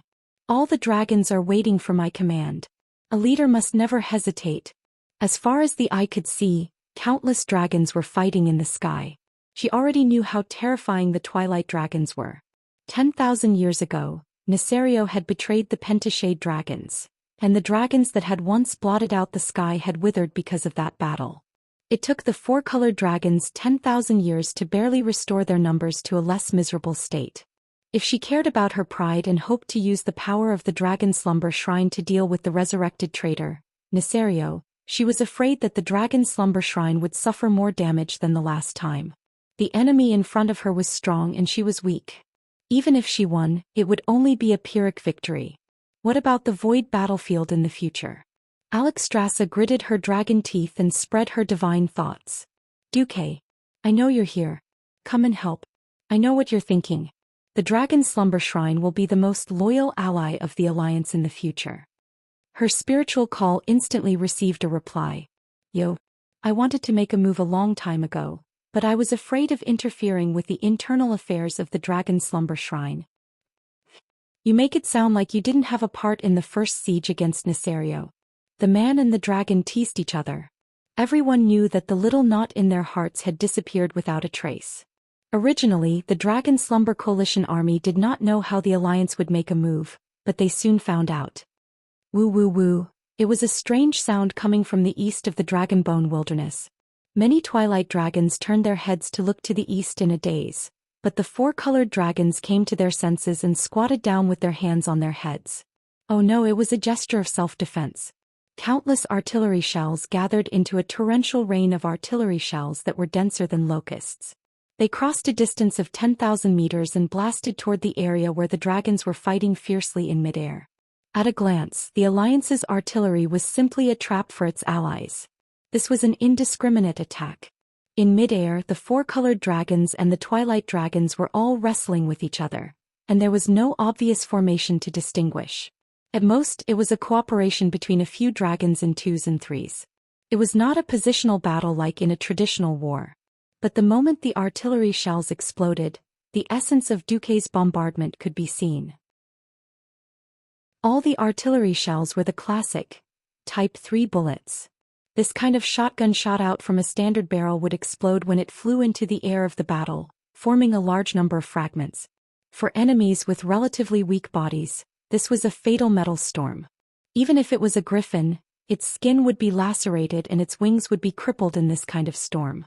For a giant dragon that was covered in dragon scales and dragon skin that could be said to have thick skin and flesh, and even the dragon's eyes had a layer of extremely hard cornea, the lethality of the shrapnel was almost zero. More importantly, these artillery shells were all specially made for the holy light. The Twilight Dragon's Twilight Domain was derived from the classic power of corruption. It was a perfect counter to the holy light. This meant that the four-colored dragons were completely fine, while the Twilight Dragons cried out in pain as if they had been splashed with acid. It was like a cooperative game. As long as the option, friendly damage, was not ticked, you could casually stab your teammates and be fine. It seemed very unscientific, but it happened just like that. This is amazing. Isra could not help but exclaim. What did the Twilight Dragons rely on to become stronger and stronger? Wasn't it that disgusting Twilight Domain? Once the Twilight Domain was suppressed, the four-colored dragons began to gain the upper hand again. In the sky above the Dragon's Pine River in the east, a huge fleet was circling the flying fortress Naxxramas. In fact, at the moment, less than half of the fleet fired their cannons. Naxxramas's secondary cannons were firing. In the command room, Tyron's beautiful eyes darted around. Duque, did you expect that Lesio would attack the Red Jade Holy Temple? Beside her, Duque shrugged. How could that be? I only expected that Nessia would choose to attack the dragon eggs of the four-colored dragons. Chapter 1855. To be honest, he really did not think that sending Oni would actually catch Lachio. In fact, he did not even know if Lachio still existed in this world. Unfortunately, Tyrant pouted and crossed her arms, looking as if she did not believe him. Duque almost choked to death. Damn. Is this considered pretending to be the god of prophecy too much that people don't believe me even if I fail? At this time, Vasht's magic message came. That new black dragon Prince Lachio is almost done. What should we do? In the magic mirror, Vasht's red hair floated in the water, giving off a different kind of sexiness. Duque was not in the mood to appreciate it. He rubbed his chin, weighing the impact of Lachio's life and death. No matter how he thought about it, Lachio did not seem to have done anything good, nor did he really affect the general trend of history. To put it bluntly, he was the kind of guy who was an eyesore, but it did not seem to be a problem to kill him.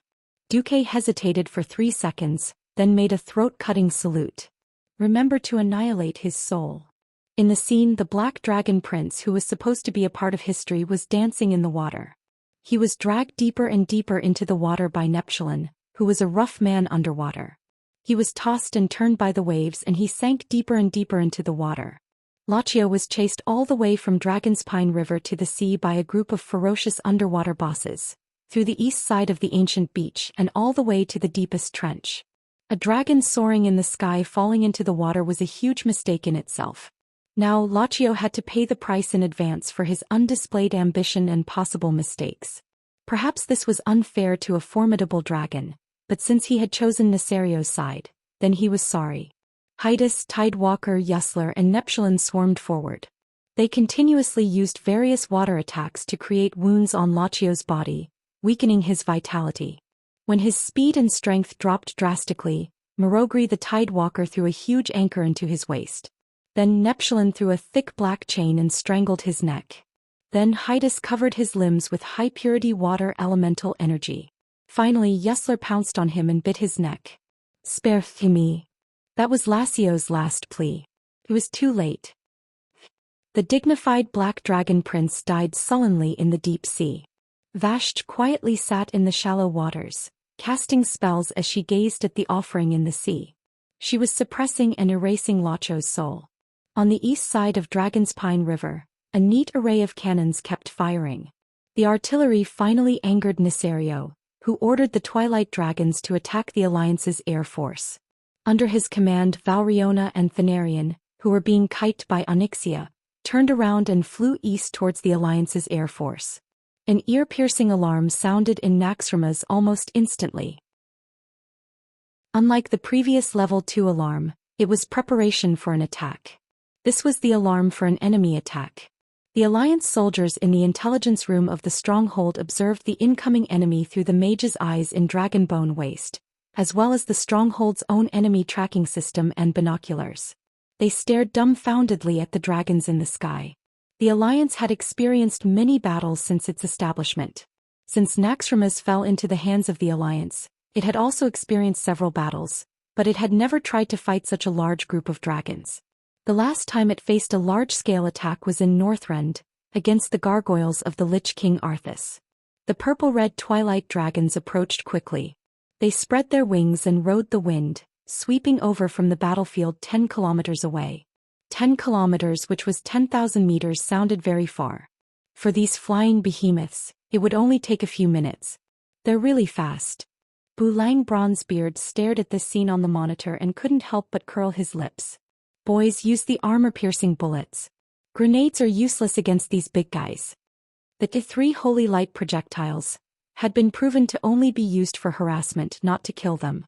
Bulang shouted, "Old-style main cannons. Fire in unison." Cannonballs triggered by TNT explosives were continuously fired from the muzzles of the stronghold. Even though the new cannons were all equipped with brakes to reduce the reaction force, they didn't dare to fire in a real sense. The continuous impact still caused the entire stronghold to move nearly 10 meters to the east. Under the surveillance cameras controlled by the observers, Bulang clearly saw that the old-style cannonballs, even after being treated with holy light, still couldn't penetrate the tough skin and scales of the Twilight Dragons. Although some of the Twilight Dragons' wings were damaged, they only slowed down. Anyway, after a round of cannonballs that seemed to shake the earth, not a single Twilight Dragon fell in midair. The human gunners could almost see the contempt at the corners of the Twilight Dragons' mouths. Taking advantage of the intermission of the human cannons, these dragon-shaped monsters created with evil secret methods quickly closed the distance between them and the flying stronghold.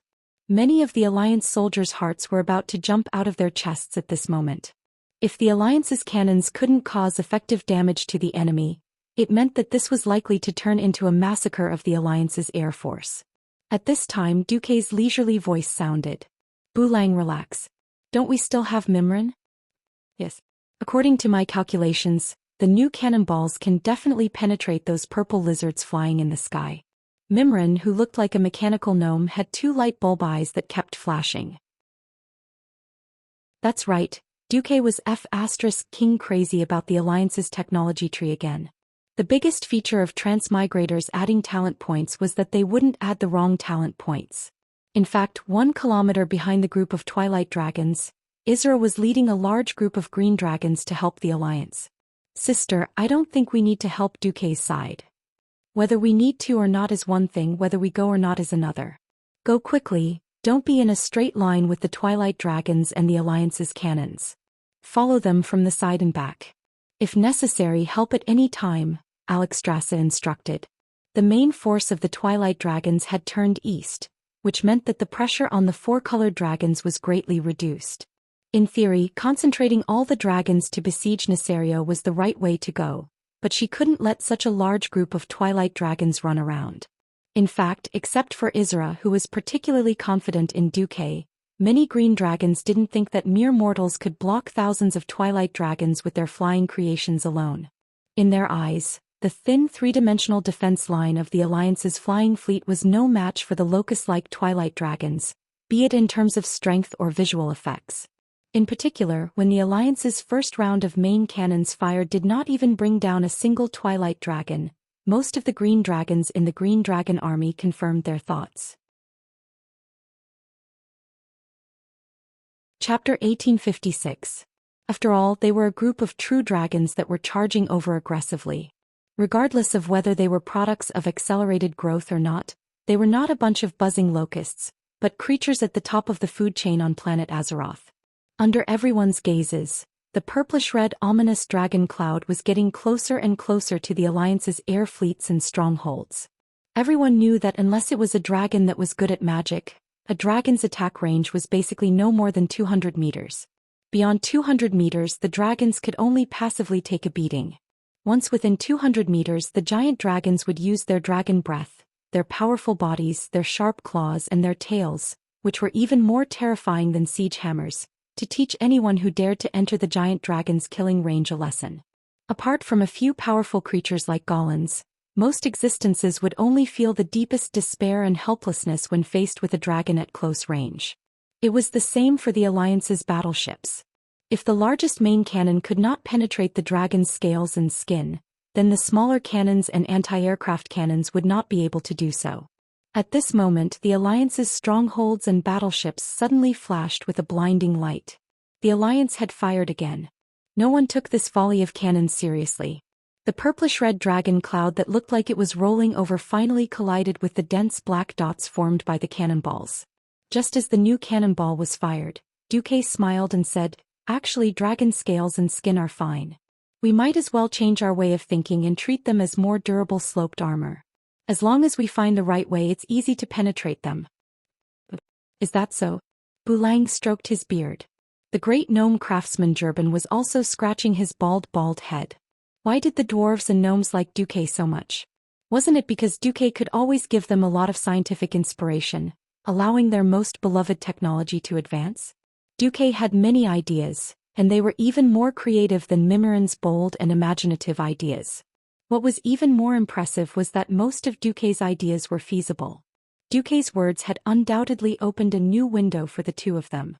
Even Mimir began to mutter to himself. The speed of the cannonball was very fast. If one's eyesight was good enough, they would discover that the cannonball was actually just a flying tool.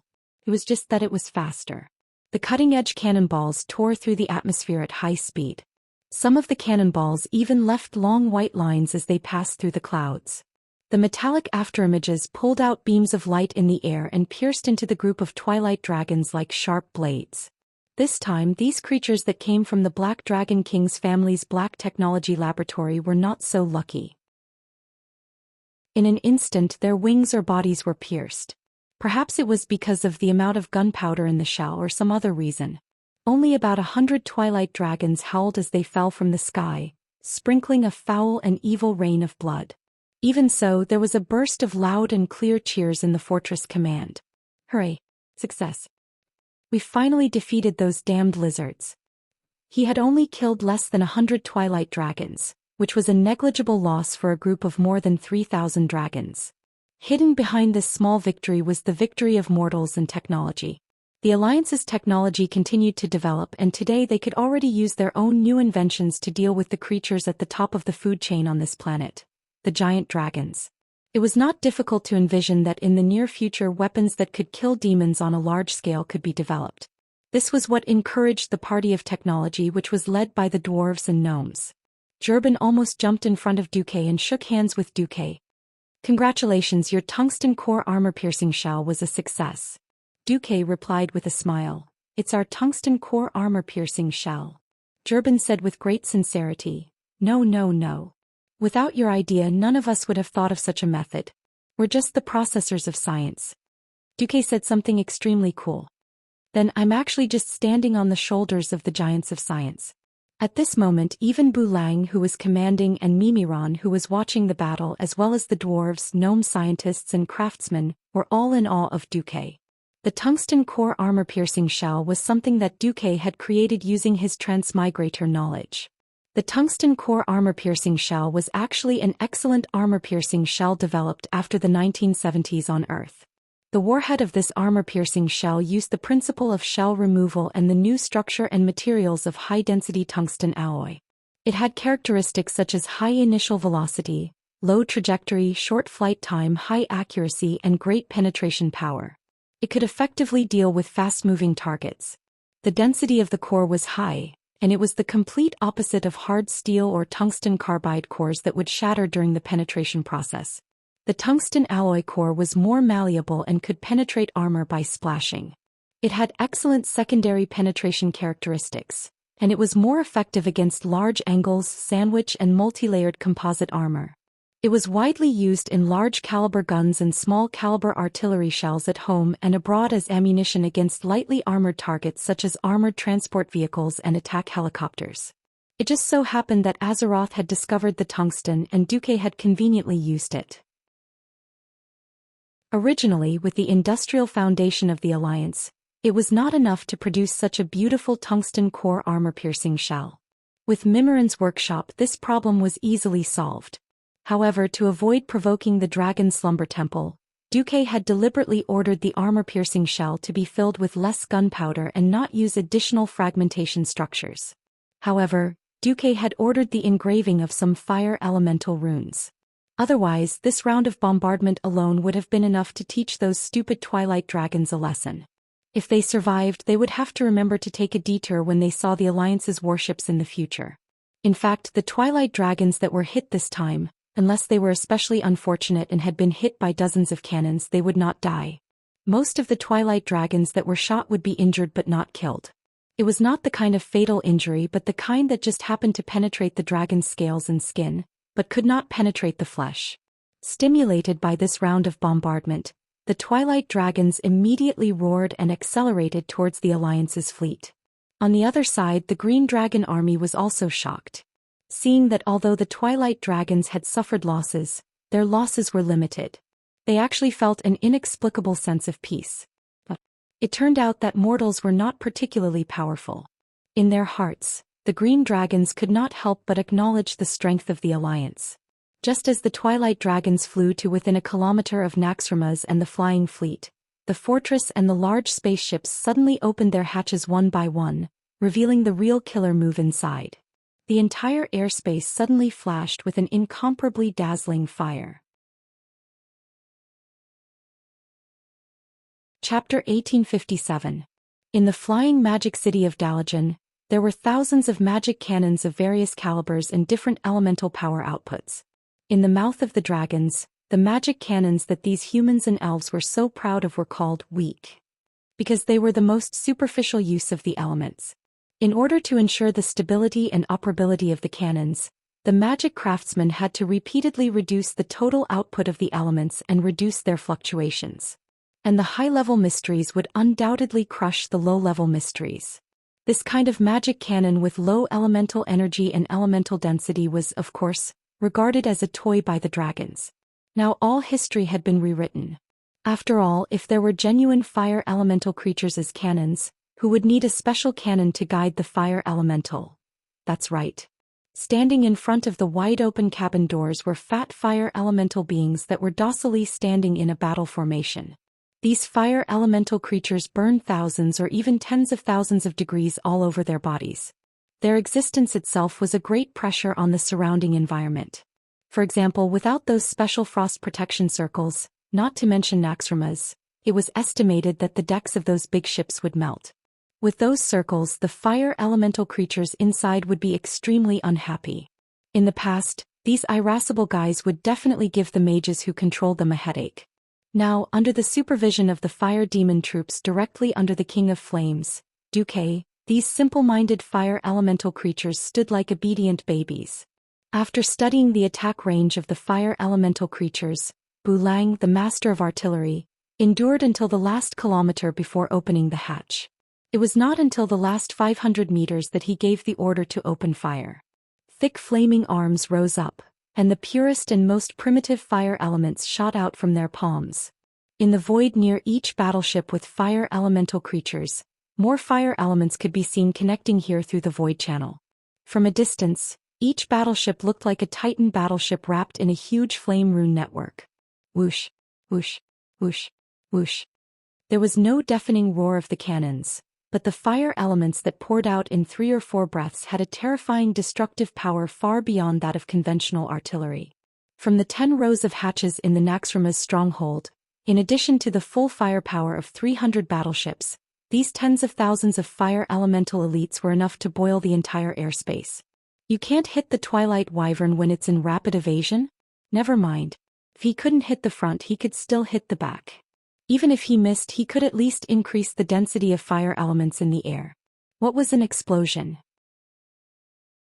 An explosion would release a large amount of energy in an extremely short period of time, producing a high temperature and releasing a large amount of gas. It causes a high-pressure chemical reaction or state change in the surrounding medium, and is extremely destructive at the same time. Generally speaking, this required a small space. Liu Kei's fighting style was even more imposing. He commanded the fire elemental creatures to heat up the space that the Twilight Dragon was about to pass through. It was a vast space with a diameter of nearly 1 kilometer. There was no obstruction or separation, and a strong wind blew past. Normally, this would be impossible to achieve.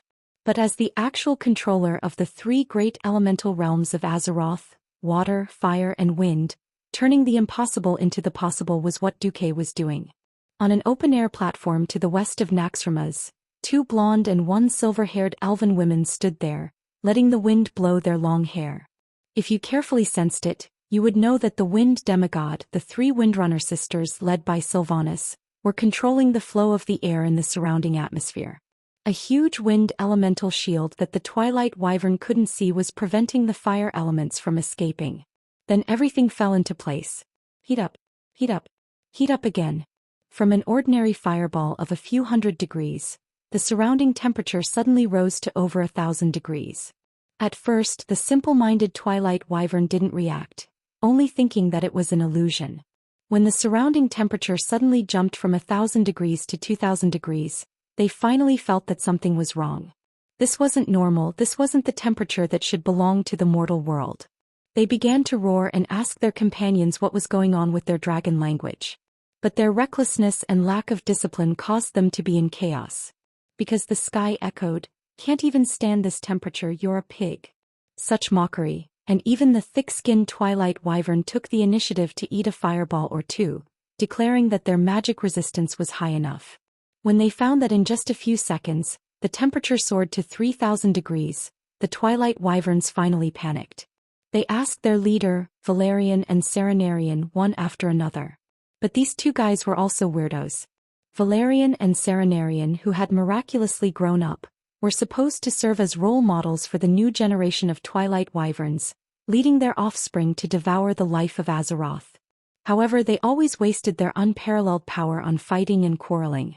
One said to turn around and run, the other said to continue forward. It was in such a quarrel that the Twilight Wyverns completely lost their last chance to escape. Boom. From a distance, Naxxrama's looked like a terrifying main cannon with a diameter of more than 1 kilometer, powerful enough to destroy the world. This was the result of the 3 Queen Sylvanas sisters' efforts to use the wind element to make elemental guidance. When a huge amount of fire elements accumulated and exploded, Queen Sylvanas let the fire elements pour towards the west side of the Twilight Wyverns. It looked like a huge, short-barreled gun had fired towards the west. It was just that the power was comparable to a mushroom cloud. Even the initiators of the explosion, the Alliance soldiers, the fire demons, and the fire elemental creatures themselves were a little unsure that this explosion was their own masterpiece. The entire Alliance fleet was silent for a full 3 seconds before bursting into thunderous cheers. Hurry. Haha. You're dead. I think they're all dead.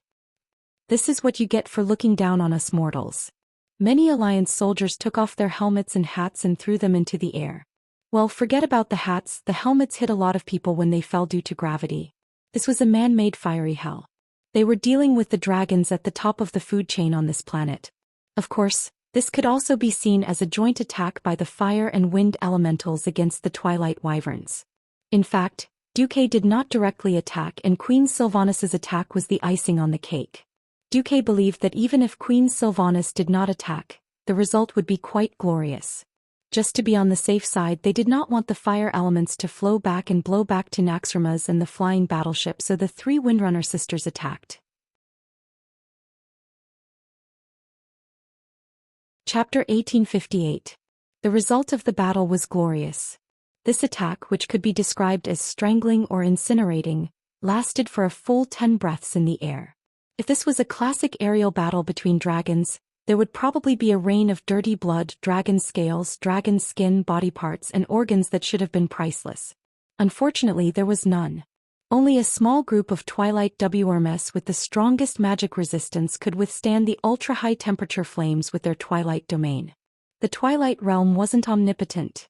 When the energy transmitted exceeded the limit of what one could withstand, an even more exaggerated explosion would occur. From start to finish, the energy burst out from every organ of the Twilight Dragon that could store energy, forming a larger second explosion. It looked more like a chain explosion. The lucky ones were directly swallowed by the fire elements and turned into burnt chickens falling from the sky. The unlucky bastard had unluckily activated the Twilight domain in time and absorbed too much energy. As a result, he had been blown up and died without a complete corpse. Everyone who witnessed this scene was stunned, be it the Alliance who led the battle or the Green Dragon Army who were just bystanders. The dazzling flames didn't last long, and the death realm of fire quickly dissipated after losing its support. The Twilight Dragon was still wandering in the air like a wandering ghost, not knowing what to do. Now there were only 3 to 5 of them left. The charcoal-like Variona and Serenarian were completely stunned. After coming back to their senses, they continued to fight among themselves. "It's all your fault. I said that we wouldn't have to die if we retreated. It's all your fault. We should have just charged forward." The 2 Twilight Dragon leaders were like idiots trying to drag each other down. They didn't realize that the Green Dragon Army had split up behind them.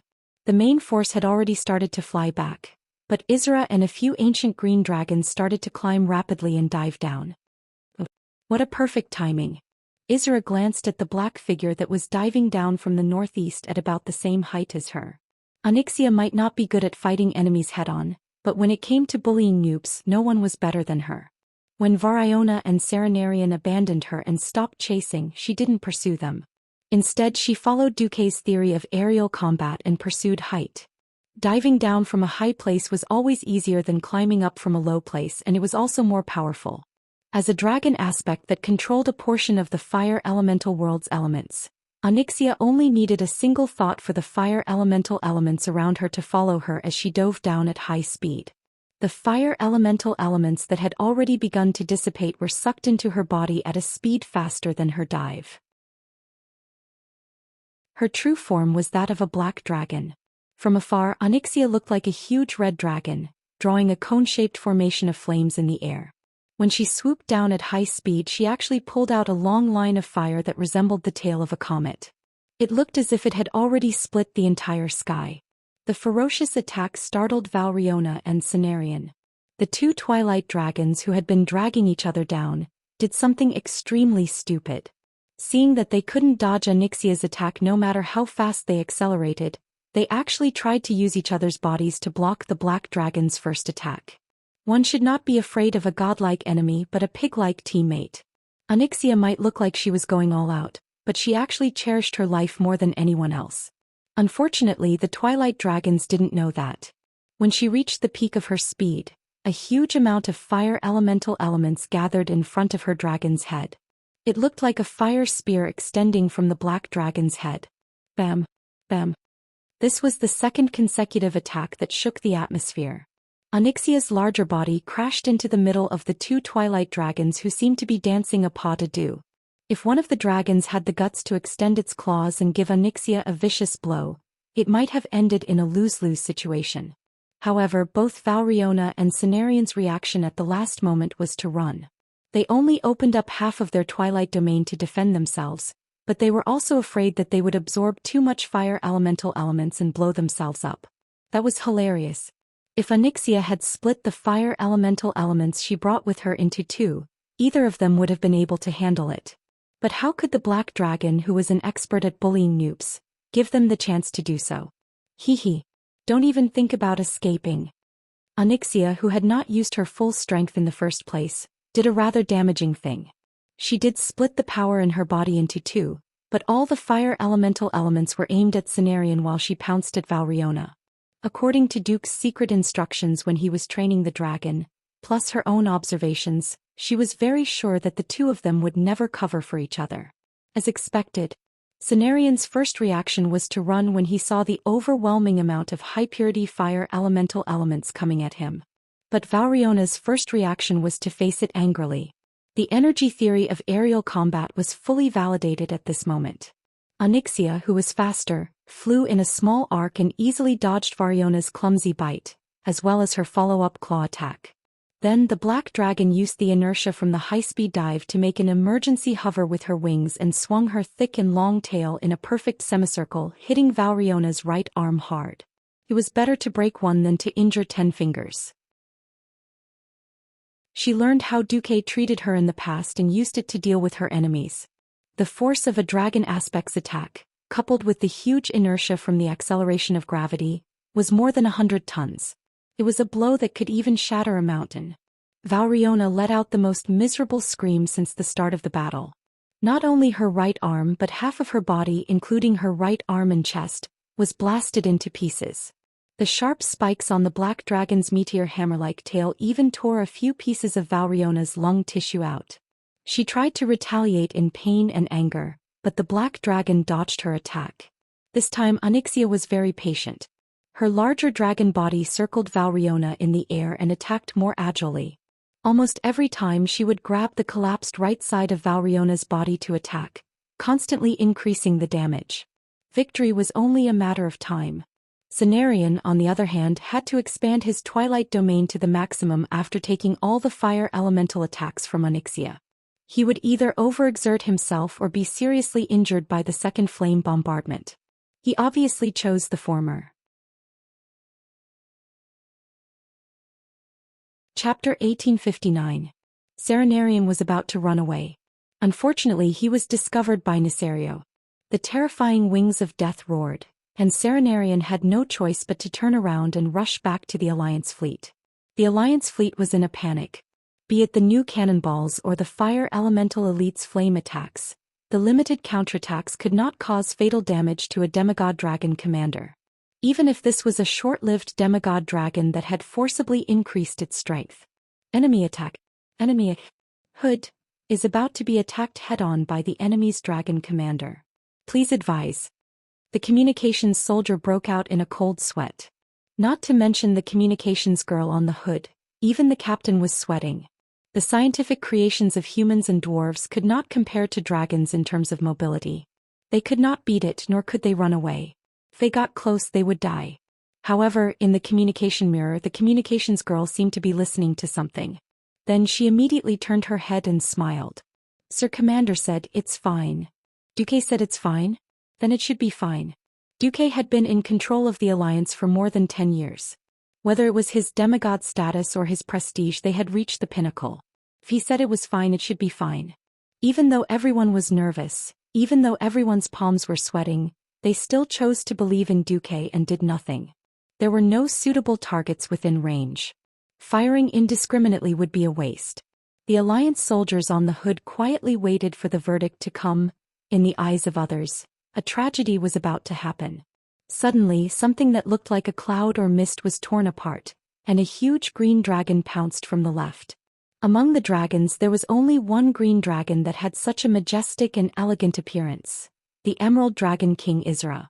She did not launch a brutal attack. She merely roared at the top of her voice. Cenarion knelt down. The dragon's face, which had been ferocious and violent because of his boss, calmed down at a speed visible to the naked eye. His gaping mouth also closed as if he was about to enter the deepest sleep. Several green dragons that were not inferior to him swarmed up. Before Cenarion woke up from his dream, he used the most brutal bite of the dragons to tear the Twilight Dragon apart. Was this a nightmare? If this is a nightmare, let me wake up. At the end of his life, Cenarion could not tell the difference between illusion and reality. He instinctively tried to use the Twilight Domain to absorb the energy around him to repair his body, but Isra was there. A green special domain completely suppressed Cenarion's domain. Just like the difference in strength between demigods, battles between domains were much simpler and more direct. The difference in strength naturally resulted in complete suppression in an instant. The outcome was decided in an instant. One of his green dragons held Cenarian's head in his mouth, ready to bring it back as a trophy. Isra instantly killed the enemy's general, turned around in the air, and even had the time to wave his claws at the officers of the Alliance fleet to show his friendliness. The appearance of this elegant and beautiful Dragon King immediately caused the entire fleet to cheer. The soldiers poked their heads out from behind the cannons, raised their hands high and waved their arms excitedly. Even the fire elemental creatures led by the fire demon bowed to Isra. The captains of the various warships and the officers in the fortress were also excited to see this scene. Maybe the ancient war 10,000 years ago was like this, where all the races united to fight against evil? Think so. Even Duque, who was sitting in the command center of the fortress, felt like he was in the Return of the Army's war in the game. Isra, I won't let you die this time, Duque muttered softly, but Duque's words were heard by Tyrande. The beautiful high priestess immediately fell into deep thought. As Isra flew at high speed with the last few ancient green dragons and returned to the main battlefield, the battle on Onyxia's side was also over. The Black Dragon Princess took a deep breath and blinded Variona's vision. All the feints were to cover up the sweeping tail of the scorpion-like dragon. This time Variona, who couldn't dodge in time, was hit in the head. Her entire left skull and left eye collapsed, and her left shoulder was also injured. Normal giant dragons would have died from such injuries, but Variona fully activated the Twilight Domain and even absorbed the frost elements in the air to heal herself. Onyxia followed up with another attack, and the Twilight Dragon finally fell from the sky. Variona fell like a cannonball into the middle of the iceberg on the west side of Dragonspine River. The cracked ice spread in all directions and immediately caused an avalanche. This wasn't the most terrifying thing. The most terrifying thing was that a terrifying wave suddenly surged out of Dragonspine River. This sudden wave instantly engulfed the heavily injured Variona. She still wanted to struggle, but a huge anchor was thrown out from the wave and strangely hooked onto her neck. In the next second, an irresistible force came from the rising wave. She screamed as she saw several gigantic aquatic monsters that seemed to be grinning sinisterly in the middle of the huge waves. Hee. That's right, after dealing with Ratio, Tidewalker Marogri and the others had their eyes on a new prey. Having just obtained new power, they couldn't wait to show their value to their master. The fate of Majordomo Executus had already told them that although Duque needed a Majordomo to take care of his vast territory, he also needed powerful beings who could help him charge and break through enemy lines. At first, these powerful aquatic beings didn't want their queen to rely on Duque. However, as Duque gradually revealed his strength and future, and when they obtained a share of the water elemental realm, the concept of Master's master is our true master began to be deeply imprinted in their hearts. When Variona was dragged into the water, Onyxia turned around and flew towards the main battlefield. Good job, Onyxia. In the soul communication, Duque was not stingy with his praise. Master, should I train a dragon when I come back? Is this guy addicted to it? Duque complained in his heart, but he said, wait until you have the courage to face your parents. The fierce battle in the northern sky of Dragonsleep Temple was still going on. Other than Kalegos being beaten like a dog by the tail of the larger Deathwing and falling down, the Dragonsleep Coalition army didn't lose any of their main dragons. Although she was stalling for time, Alexstrasza felt that it was unreal and ridiculous. Why did she feel that her betrayed brother was a little weak? Chapter 1860. Indeed, the wing of death that appeared in the north of the Long Sleep Temple had the most terrifying body. After integrating with the ancient progenitor Wurm Galakran's biological cells, his body size had skyrocketed to more than 500 meters. The core of his body was also 200 meters long and more than 100 meters wide. This was no different from a conjoined skyscraper of 70 to 80 stories flying around in everyone's field of vision. That kind of earth-shattering brute force was not something any mortal creature could resist. This was no longer a matter of health, it was almost impossible to break through his defense.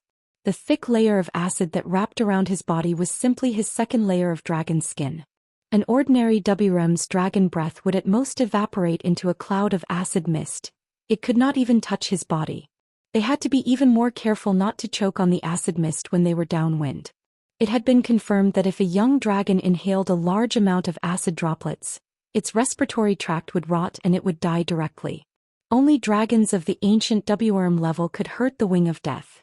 Unfortunately, it was only superficial injuries that did not affect the muscles and bones. The ancient blue dragon Irigos had boldly wrapped his dragon body with frost elements and sealed a large area of the acid on Neserio's body with frost dragon breath. He then rushed over to break the acid and gave Neserio's body a direct hit with a magic bomb. It had indeed caused a huge wound that was big enough to stuff a small villa. Who knew that the acid that surged from other parts of Neserio's body would almost bury him? The wound that was created was also filled up by the crazily proliferating dragon-like biological tissue in a mere 10 breaths. No, there were even more. On that dragon's body, there were a few dragon legs and dragon claws of the ordinary WRM level. Looked very disgusting. Your Majesty, this will never end. The ancient red dragon Gahiron reminded his queen. No. As a red dragon, have you forgotten the true meaning of life? The essence of life is the consumption of energy.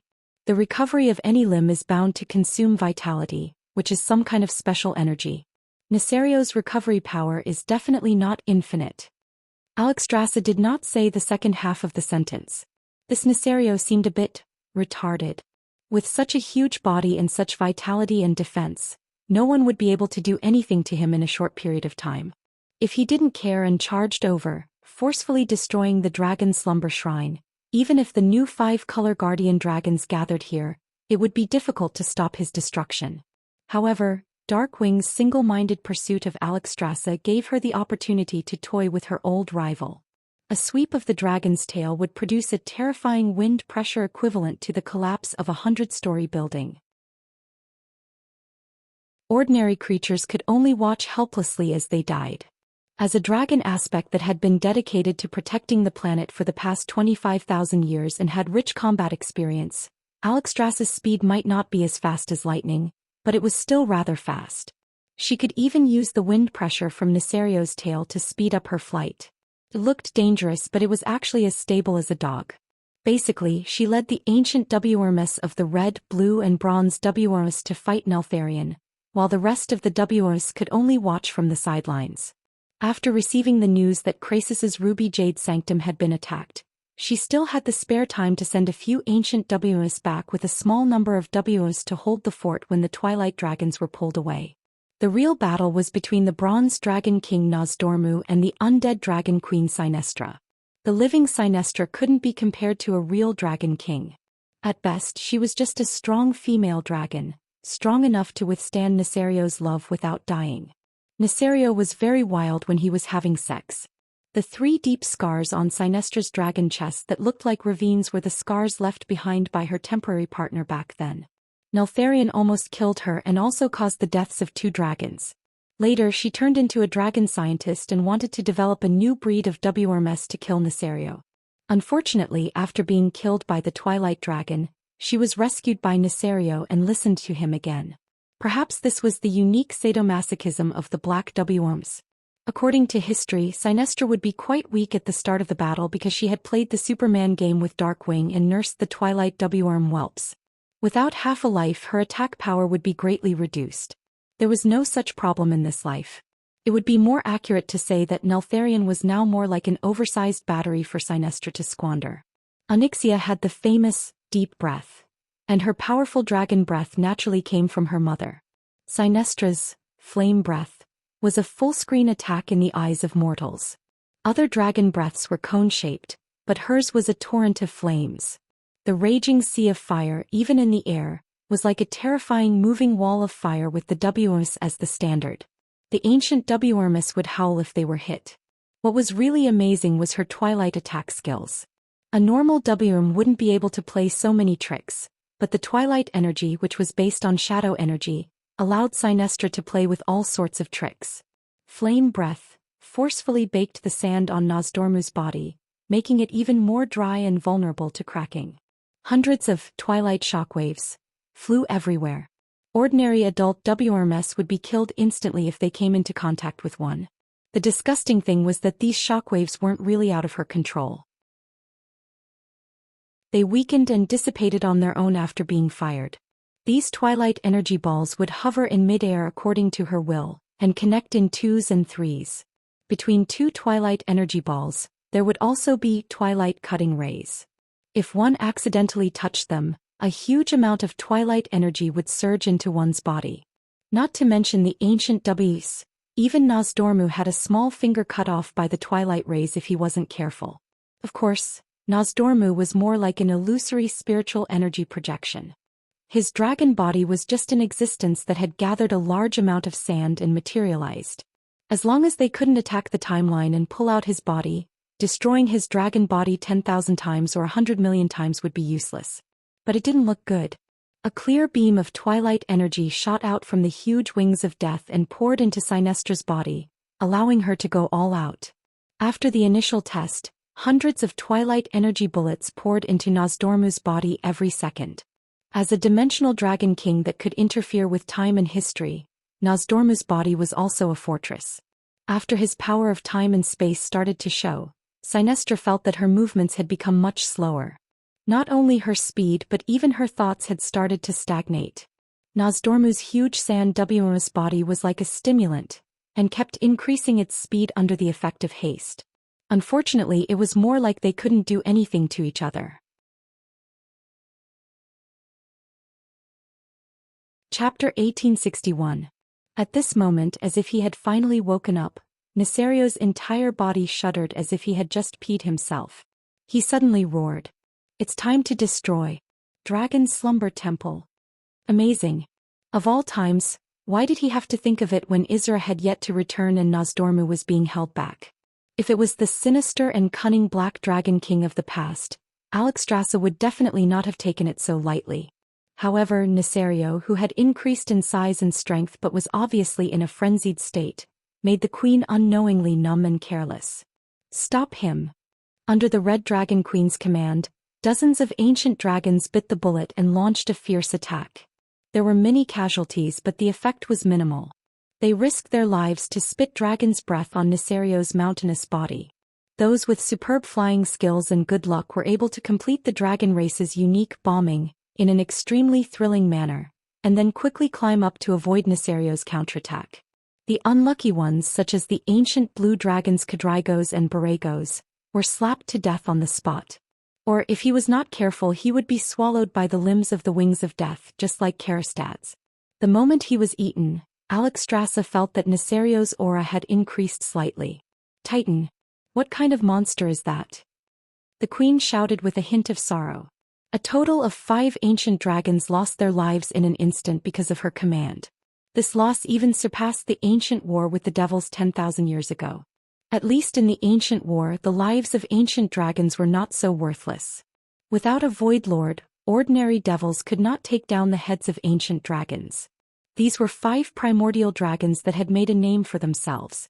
Now that the dragon clan was on the decline, any ancient giant dragon was in existence that guarded a region. One had to know that even the most prosperous red dragons in Dragonding only had more than 30 ancient dragons. The blue dragon race, which was suffering, only had more than 10. Alexstrasza's dragon heart was about to die from the pain of losing 5 ancient dragons at once. She would probably be sad for a long time after this battle. After absorbing the 3 ancient Ws, Neltharion's dragon body had obviously expanded a little. He laughed wildly with abandon, and just like that he rolled into the magical protection array area of the Dragon Sleep Shrine, almost like a meatball. The Dragon Sleeping Temple's magical defense was undoubtedly the best, but the strongest fortresses were often breached from the inside. As the designated guardians of the Titans, the Dragon Aspects had the right to use the Dragon Sleep Temple, but they were not the creators of the Dragon Sleep Temple. After Nesario's betrayal, the other 4 Dragon Kings tried their best to modify the defense system of the Dragon Slumber Shrine, but this effort was more like a temporary solution. It couldn't be helped. The wise Titan had thought of many things in many situations, but he had never thought that the Guardians and Dragon Aspects, who had been instilled with the concept of absolute loyalty, would actually be brainwashed into rebelling. This has led to many tragedies. For example, Neltharion and the Long Sleep Shrine. Like when Lorcan betrayed O'Dowd. The only problem was that the Titans were not allowed to fly directly to the highest level of the Dragon Slumber Shrine in order to maintain the respect of the dragon race. Before getting close to the Dragon Slumber Shrine, they could only fly to the same height as the lower level, which forced the oversized wings of death to run on the ground. Even so, Neltharion, who was like an inflated balloon, was rampaging through the Dragon Slumber Shrine, as if he had entered a realm without dragons. Only a few magical defense measures really worked and launched attacks against him. Most of the protective facilities were silent, and several spatial barriers even opened on their own after sensing Neltharion's soul. It was not that there were no brave Dragonians or half-Dragonians who stepped forward in an attempt to stop him, but unfortunately, it was more like sending themselves to their deaths.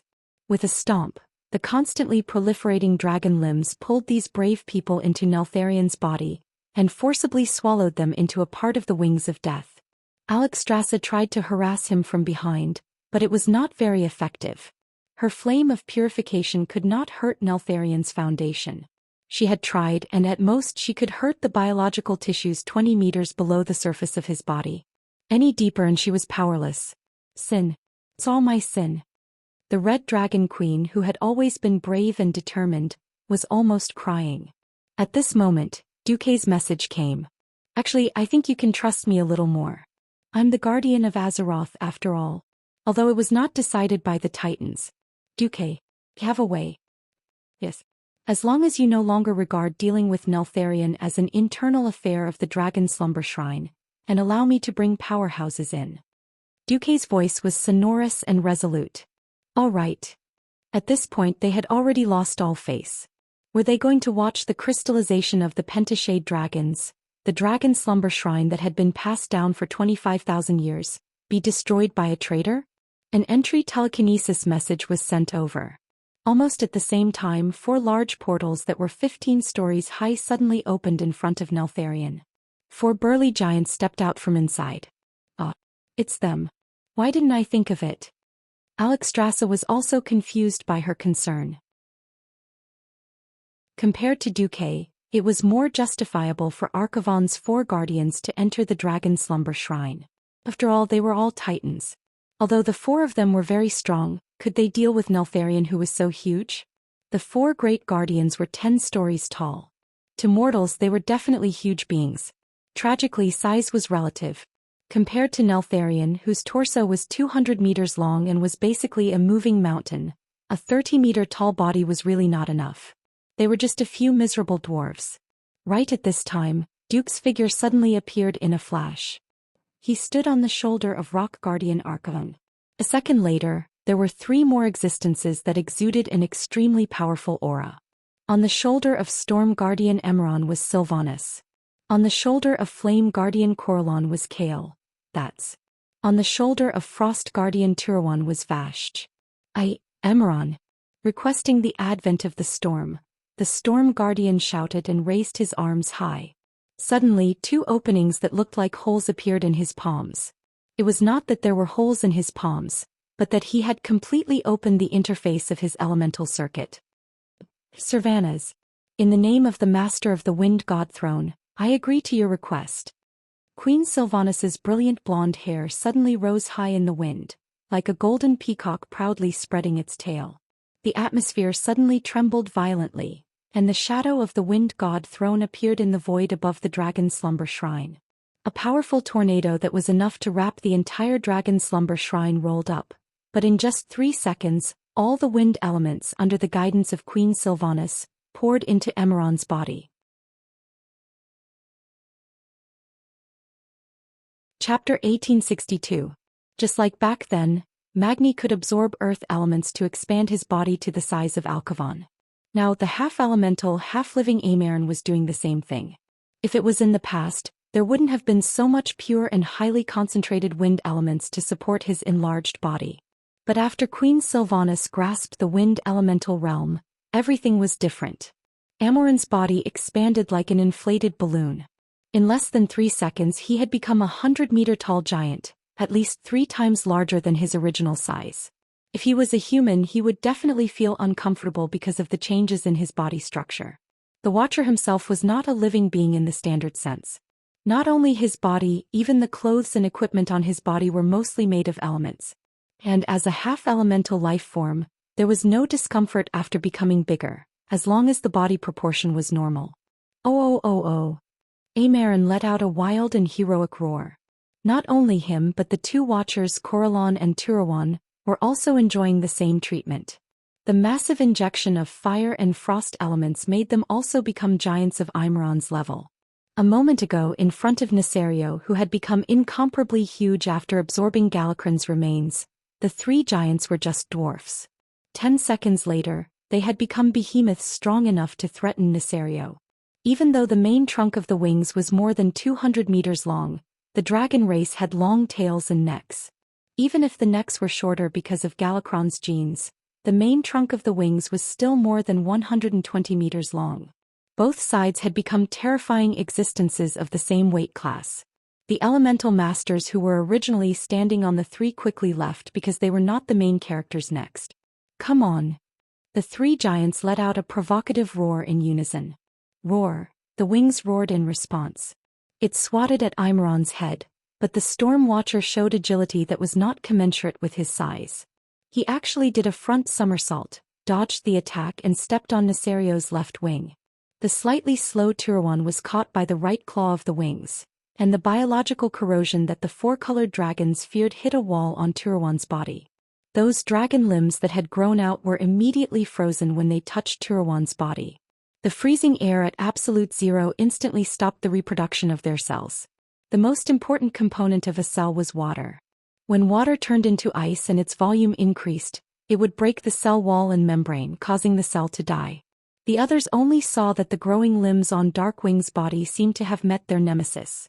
They actually struggled to retreat as if they didn't want the plague to spread to their bodies. It was a bit too late. Large amounts of limbs were completely frozen and then disintegrated into beautiful ice crystal fragments. The real main attacker was the Flame Warden Kalaran. He took huge steps that shook the world and rushed to the side of Wings, giving Wings a hard shoulder bump. Bang! Roar! Not only did Corellon knock the black dragon over, but the raging fire elements on its body also evaporated a large amount of acid on the dragon's body. Deathwing let out a thunderous cry of pain. This was the first time he had been knocked over since the start of the battle. He lay on his side on the ground with his four limbs in the air. As a former dragon aspect of the combat faction, Wing was not that easy to kill. When the other two wardens wanted to go up and take advantage of the situation, he raised his limbs and kicked them away. Archivon, the only warden who did not go up, looked a little lonely. It couldn't be helped. His three good brothers had a place to play and he could only stay here and watch the show. Duque joked, "Sorry. I haven't controlled the deep rock continent yet." Archivon perked up. "It's okay. I believe it's only a matter of time." At this time Alexstrasza landed next to Archivon. "Duque, this is indeed a good idea, but I don't think the three of them can take down the traitor, Nesario." The queen gritted her teeth a little. Deathwing was too tanky. As long as his body's ability to reproduce was greater than the damage he suffered, he would truly be immortal. There were only two solutions. Either interrupt his growth or inflict damage that exceeded his recovery ability. The queen focused all her attention on Duque. In terms of attack power, perhaps even Moon Goddess Elun's Starfall could not compare to Duque, who controlled the two elemental realms of water and fire. Duque shook his head. "It's not the time yet." Alexstrasza thought that Duque wanted to accumulate power for the final blow, so she did not pay much attention. This was not what Duque was really concerned about. Beep beep beep. On Duque's retina, the system scanned a lot of data. There was too much abnormal data. He had basically confirmed a fact that overlapped with history. Duque did not do anything. He just snapped his fingers. Snap. A crisp sound rang out. In response to the sound, several wardens stepped out of the huge teleportation doors that had been opened. Traitor. Die. Tarim, who had the most burly body, was the first to swing his hammer. A thick thunderbolt that seemed to be able to split the entire dragon slumber temple in half suddenly flashed out of the void. It was filled with the most violent power of thunder in the world. The purple thunderbolt landed directly on Deathwing's head. On the huge dragon's head, All the multiplying dragon-like limbs turned into charcoal and instantly exploded. The heavy bombardment forced Deathwing to lower his proud head. It looked like he had placed his neck on the execution platform. Tie up that traitor. Life Guardian Freya raised her arms high. Several green vines with a diameter of more than 10 meters broke out of the frozen ground in front of the dragon's slumber temple, and tightly wrapped around the struggling dragon's neck. The third warden, Hodier, appeared. He raised his hands high, and a frost axe that was far larger than his body size took shape in his hands. The ratio between his body and the frost axe was quite exaggerated. Looked like a mouse lifting an elephant. With a thunderous roar, the huge single-edged ice axe had a real master. Frost Guardian Turawan took the terrifying ice axe that Hodier had created. It seemed to be able to split the sky and earth. The axe that symbolized judgment finally fell. Sizzle. It was a strange sound that did not match the scene. The scene seemed to be frozen.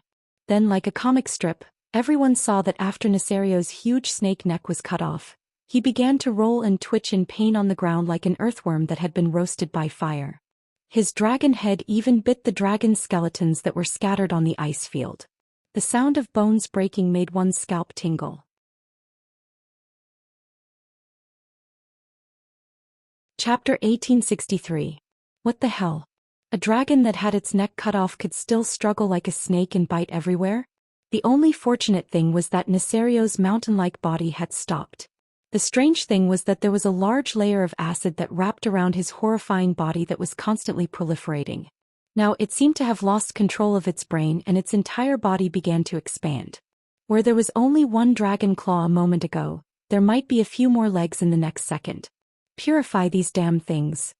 The Red Dragon Queen gave the order, and the Sleeping Dragon Coalition army immediately flew over. The dragons spat out a surprise attack with all their might, using their pure elements to destroy these constantly proliferating things. Fortunately, the flame of purification was still relatively effective against these biological tissues that had lost their foundation and no longer had the assistance of twilight energy to help them proliferate. Amidst the howls that sounded like countless murdered dragons, the proliferation finally began to slow down. One could see that the swollen skeletal body had finally become a little shriveled. This was the work of the underlings. Several guards and guardians were still busy dealing with the dying dragon of death, Nesario, who was still able to move even though he only had his neck and head left. Here. Hodier materialized another spear made of ice. This 100-meter-long ice spear was more than 3 times Hodier's height, and it was just right for the enlarged Turawan to use.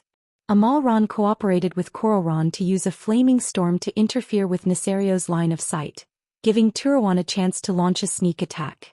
The huge Frost Guardian leaped high, pointed its spear downwards, and pierced Nesario's neck a few meters below the dragon's head.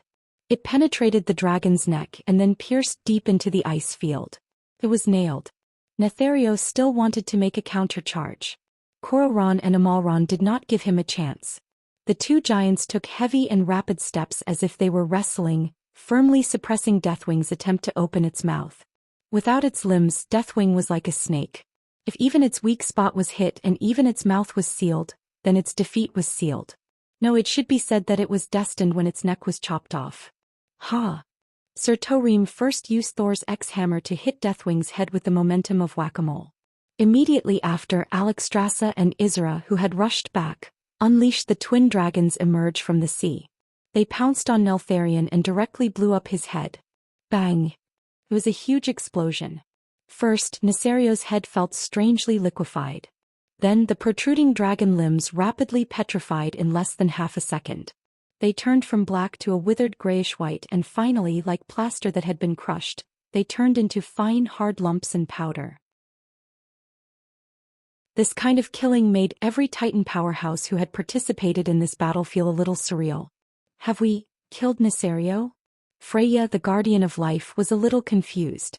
Something doesn't feel right. The rock guardian Alcaphon stroked his large beard. Isra, the authoritative expert on the soul and will, said, "That's not right. I did not feel Neltharion's soul dissipate. If this really is his true body, there's no way I wouldn't be able to sense his violent and tyrannical soul fluctuations." Everyone's expression turned ugly. The Dragon Sleep Shrine had made such a huge sacrifice, and now they were saying that the one they killed was not Nesario's main body?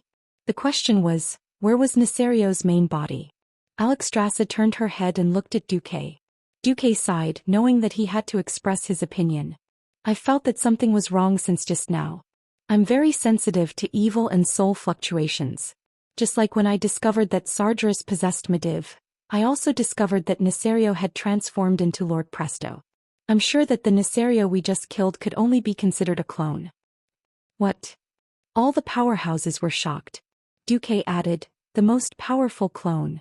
Even so, everyone still didn't look good. Duque sighed.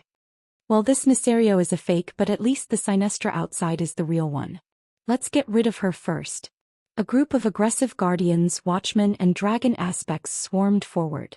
The dragon mother, who was originally quite difficult to deal with, screamed and screamed. It was beyond Duque's expectations, or rather the relationship between the Black Dragon King and his family was so indifferent. Your mother is dead, Duque said to Onyxia. But she's already died once and this is the second time. Even if I want to mourn the death of my loved ones like humans, why should I mourn twice? The Black Dragon Princess's words made so much sense that Duque was speechless. The results of the battle were supposed to be quite glorious. They had gotten rid of Nesario's most powerful clone, Xianxia, the 2 Twilight Dragon leaders, and thousands of Twilight Ws. Unfortunately, Twilight Dragons could be bred repeatedly, and Alexstrasza had even received the latest news from Krasis. Those damn Twilight believers could pollute the dragon eggs with Twilight magic, causing normal 4-colored dragon eggs to hatch into Twilight dragon whelps. Krasis had no choice but to join forces with other ancient dragons to kill those Twilight dragon whelps and destroy those dragon eggs. The dragons of the various races were distressed and worried at the same time. If Nesario's main body was hiding in an unknown corner and relying on a clone and a bunch of Twilight dragon cannon fodder, he could threaten a base like the Dragon Sleep Temple every time. How could they fight this battle? Isra approached Duque at this time. She had transformed into an elf. Duque blinked. Sure enough, Isra was much more pleasing to the eye when she turned into an elf. Isra said, Duque, according to your speculation, where will Nesario's main body be? Duque opened his mouth. He wanted to spoil it but bitterly found that he couldn't. Originally, the first time in history that the Wing of Death besieged the Dragon Sleep Temple, it was the main body who personally led the Twilight Dragon army. Its biggest feature was that its body was covered with super hard source armor. The reason why Nesario was called Iron Chin by the players was because he wore a huge source metal chin under his chin. Ordinary attacks of the dragons could not penetrate the incomparably hard source armor at all. Without seeing the source armor, Duque's first thought was that this exaggerated version of Nesario was a fake. Now it seemed that this was indeed the case. Duque wanted to say something but stopped. Alexstrasza thought that Duque was angry. She also flew over and transformed into her human form. The red-haired mature lady from back then had returned. I know. I was too selfish to think that I could rely on the power of the Dragon Sleep Temple to deal with the traitor. It's my fault, please forgive me, okay? I owe you a big favor. Now Neltharion had become a Terminator. I can't let a guy who has the ability to destroy the world run around. Just say what you've speculated.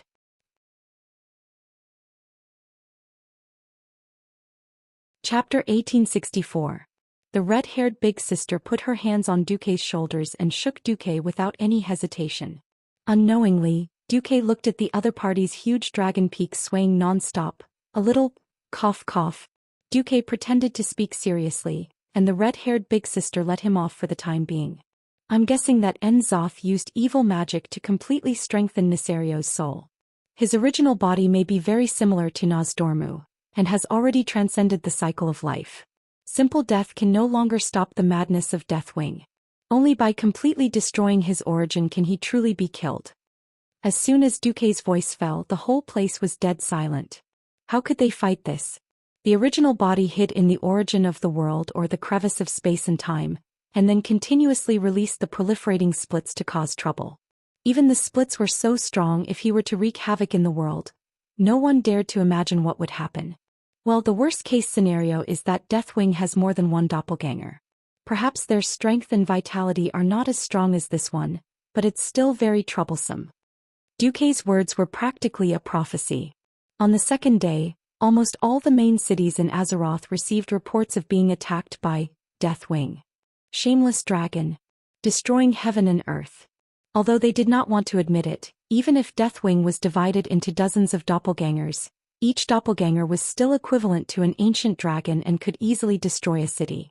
Eastern Kingdom continent. From the northernmost Silvermoon City all the way to the south, including the main cities of Lordaeron, Gilneas, South Sea City, Rapids Fort, Iron Furnace Fort, Stormwind City, New Krateras City and other cities, almost every city with a population of more than 10,000 had a Deathwing doppelganger. Alliance cities like Kalimdor, Darnassus, Exodar and Theramore could not escape, but even Ashenvale's Astrana and the distant Feathermoon Fortress on the southwest island of the mainland were attacked. Alliance cities were certainly Nesario's main targets, but the tribes and the various races that had left the tribes could not escape either. Winterspring's New Undercity, the Goblins' Rusty Water City, the Taurens' Thundercliff, the Trolls' Echo Archipelago's Dark Spear Island, the Orcs' Orgrimmar and other main cities, plus the Crossroads as well as the Orcs' Warsong labor camp that broke into Ashenvale to prepare to cut down trees. The flames that represented death were burning. The huge city walls crumbled under his claws. None of the birds were a match for him. Even the bravest warrior would be powerless in front of these flying monsters. The Alliance was still okay. This was because every Alliance city had at least one protector or overseer standing guard. The weave that was spread across every major city of the Alliance used tens of thousands of mage eyes to scan the entire territory of the Alliance. Duque wasn't the only one who was monitoring the situation with the system. Khadgar also led every mage who had transformed into a weave spirit to help. More effectively, Kale, that's led tens of thousands of Dalajan wizards and apprentices in a one-on-one manner, using the magic net to set up surveillance eyes all over the world. As long as any one of Deathwing's clones entered the visual range of a certain mage eye, the Dragon Slumber Shrine, Duque, the Alliance's demigods, and the experts of the elemental system would form an extermination team and arrive at the scene within a minute. But the Alliance territory was too big and there were always places that couldn't be monitored. 100,000 watchers seemed like a lot, but in reality, it was still a drop in the bucket when it was spread over 10 million square kilometers. Only the populated areas could respond in time. Moreover, individual Twilight Dragons were not easy to deal with. Anyway, these days the Alliance was so busy that they almost collapsed. The Alliance was like this and the tribes were even more desperate. If Orgrimmar had the help of King Gruul, there was no danger for the time being. The other territories were basically doomed. Thundercliff was burned to the ground and the wooden buildings with a long history were all burned. Kane's son, the new Tauren chief, Ben, led the Taurens to hide in the caves of the mountain rocks, escaping from the devastation of Deathwing's clones. Dark Spear Island was similar, and the Trolls' territory was completely destroyed. Wajin had to take his people to hide in the potholes. The new Undercity had an advantage because the city itself was built underground. Fortunately, Deathwing's clones did not have the habit of fighting on land, so the Forgotten basically passed this time without any injuries. The most miserable was the Rusty Water conglomerate, and the Rusty Water city of a certain prince of trade was destroyed. Deathwing's indiscriminate attack made him the object of collective curses of all the intelligent races in the world within a few days. Not to mention the tribes or the former tribes that were abused like dogs, the Alliance couldn't bear it either. Even if there were food reserves, there would always be a day when they ran out.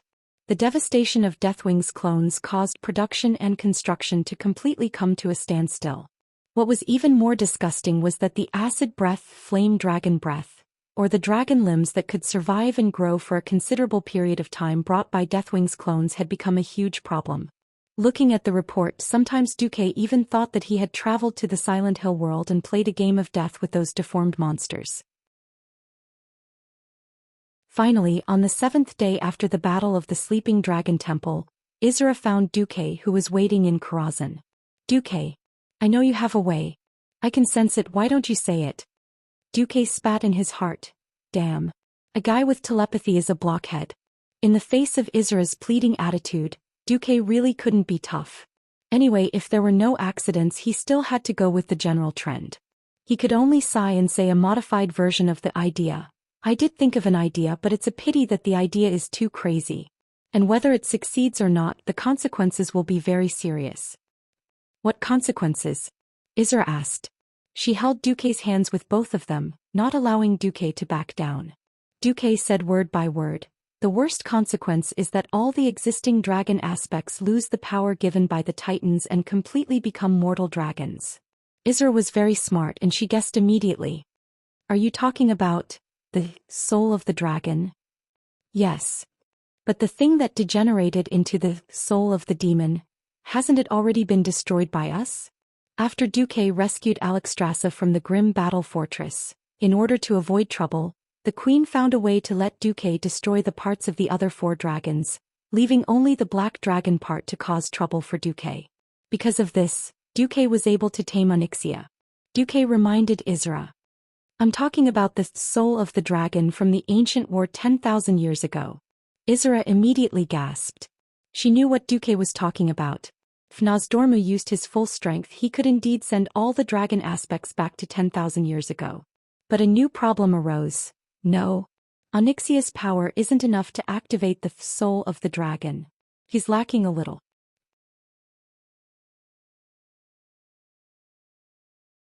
Chapter 1865. Onyxia was known as a dragon aspect and her foundation was also the power of the earth. Everyone knew that she was just there to make up the numbers. If this world could give a dragon a good or evil rating, she would probably have a -100 rating. Of course, it could have been -1000. After being trained by Duque for so long, her evil rating must have decreased a lot. She wouldn't do anything that he didn't want her to do and she wouldn't do anything rash. She was like a well-behaved child. However, everyone knew that underneath the rules, there was perhaps evil hidden in the deepest part of one's heart. Or perhaps she had really changed after taming so many dragons. No matter what, she had nothing to do with kindness. At most, she was a neutral person. If Duke did not give her a kick or an order, she would never take the initiative to do any good deeds, not to mention protecting the world as her own responsibility. The reason why the dragon aspects had the word protect was because they really respected this responsibility and were willing to treat it as their duty. Also, because of the harmony between the soul and the responsibility, they could draw power that surpassed the mortal world from the mysterious rules left behind by the Titans. In terms of fighting ability, she was definitely 100 times better than that useless Dragon King Kalegos. That guy's combat ability was probably one of the lowest among the ancient dragons. When it came to activating the dragon's soul, it was the other way around.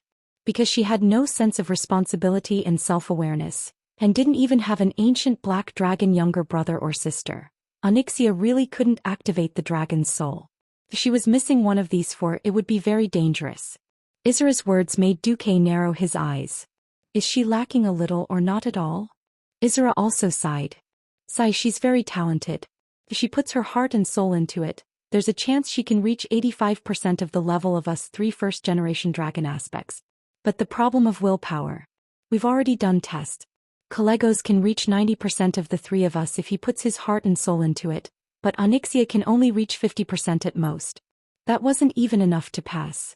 Duque knew that Isra had already given him face. In actual combat, everything had to be discounted. Usually 60%, but in actual combat there might only be 40% or 50% left. How much water a bucket can hold will always depend on the shortest board. If he really hoped that Onyxia could perform steadily, then he would be screwed. What's more, she was not a fool who would dare to kill her father. Onyxia was still quite afraid of her father. The resistance in Stormwind City had certainly strengthened her confidence. But how much confidence did she have? If she really wanted to attack Nesario, something might go wrong. Facing Isra's burning gaze, Duque sighed. I'm going to do some mental work on Onyxia. But I can only increase the probability to 70%. Then, Isra really wanted to say, even 70% is not enough. But she didn't say it in the end. The thoughts of an adult intelligent creature were the hardest to change. Duque boasted that he had improved it to 70%, which was already quite impressive. When will the results be out? Isra asked. Give me 1 night. Duque's words had a double meaning. For once, Isra's face, which was already pale and rosy, seemed to have turned a shade redder. Then I'll have to trouble you, Duque. I'll come back tomorrow morning. Isra did not put on any airs. Instead, he bowed deeply to Duque. The dragon's peak flashed a white light under the effect of gravity, almost blinding Duque's eyes. Duque quickly looked away. After Isra left, Duque called on Ixia. Yo, my master, is there something you need from me? Countess Katrana, the Black Dragon Princess, wore a red mid-dress and everything below the knees was covered by a black veil. After spending so much time together, she could see through Duque's thoughts at a glance. Oh, are you going to tame a dragon? Duque's gaze was in order, and the human-shaped dragon just lay down meekly. When the dragon taming whip entered the dragon's cave as usual, the black dragon let out a long dragon roar. The dragon taming whip easily crushed the dragon's pride. Unknowingly, Onyxia had become addicted to the dragon taming ceremony. In the ceremony, she could completely let go of her schemes and distracting thoughts, and enjoy the strange feeling of being conquered to her heart's content. After a long while, the ceremony ended, although the dragon taming whip was still deeply embedded. Onyxia, tell me, what do you think of the world of Azeroth? Onyxia was a little confused, but she still answered, I don't really care. I'll just follow you from now on. Duque's heart lit up.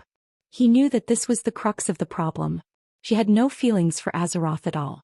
In her eyes, this planet was no different from a pebble beside a nest. There was no special meaning to it, so naturally she did not care about protecting it. Duque knew that he had no choice but to use some strong medicine. He faced the sky at a 45-degree angle, and an invisible tear fell from his crocodile-like eyes. He lamented in his heart, Azeroth, Azeroth. In order to save you, I lost all my integrity. Remember to repay me, let me ascend to godhood. A gust of wind blew through the void, and it seemed to come from the will of Azeroth. Shut up. Duque was bewitched, and he thought that the will of the planet had agreed. Ah, you agreed, how nice of you. Duque hugged the black dragon tenderly. Hey Onyxia, if I say that I hope that Azeroth can become the home planet of a special draken, do you think you'll change your mind? Onyxia shuddered. She couldn't believe her ears. Her current position might seem very secure, but a mount was still a mount. Maybe one day, a three-headed female golden dragon would suddenly spawn, and she would lose her status as a mount. Being a mount was really tough. Riding day and night. There was even the possibility of being abandoned. Duque's words had undoubtedly raised her to a higher level. She also knew that her position in Duque's heart was definitely not as high as the first 7. Then she should at least be on the same level as that blue-skinned hoof, right? Master, are you serious? Onyxia's eyes lit up when she suddenly had a direction to look forward to. You're still calling me master? Duque smirked. Yo, Duque, I suddenly realized that I'm becoming more and more infatuated with you. With that, Onyxia did not even need to turn over, and her dragon body directly shook. The next day, Isra visited again and personally conducted the guardian test on Onyxia. This is a miracle. Isra looked at the special guardian value measuring system, completely dumbfounded. He did not expect that after one night Onyxia would actually become even more compatible with it. 80%. This number was simply shocking. Hee. Azeroth is where my mother's nest is. I definitely won't let it be destroyed so easily. The Black Dragon Princess face was glowing with energy.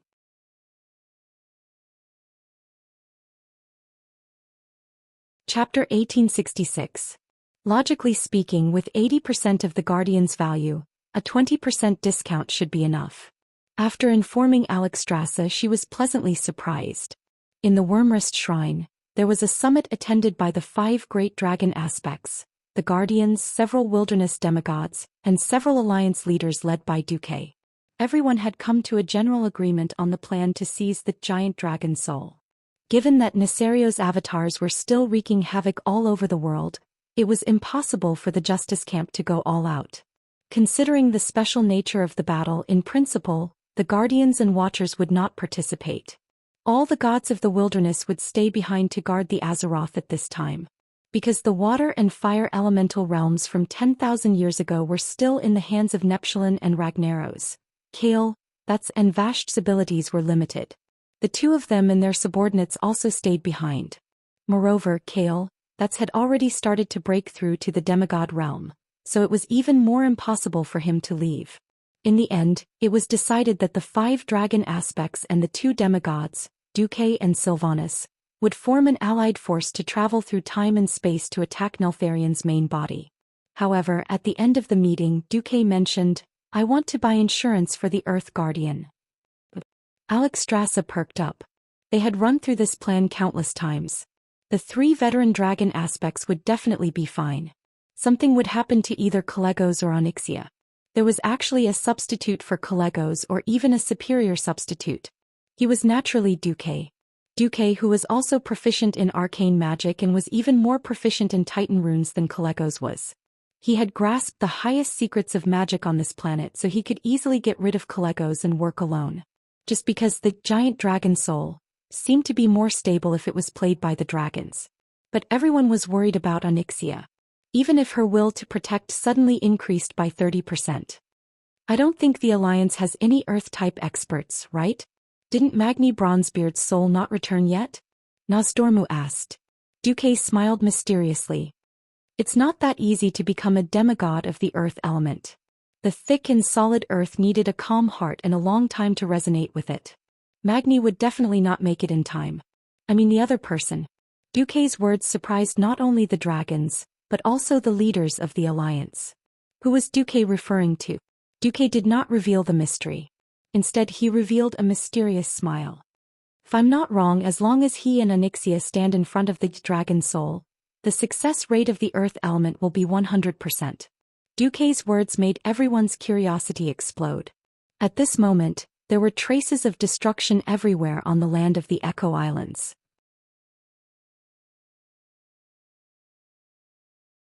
A beastman stepped onto this piece of land that had been scorched by the flames of destruction.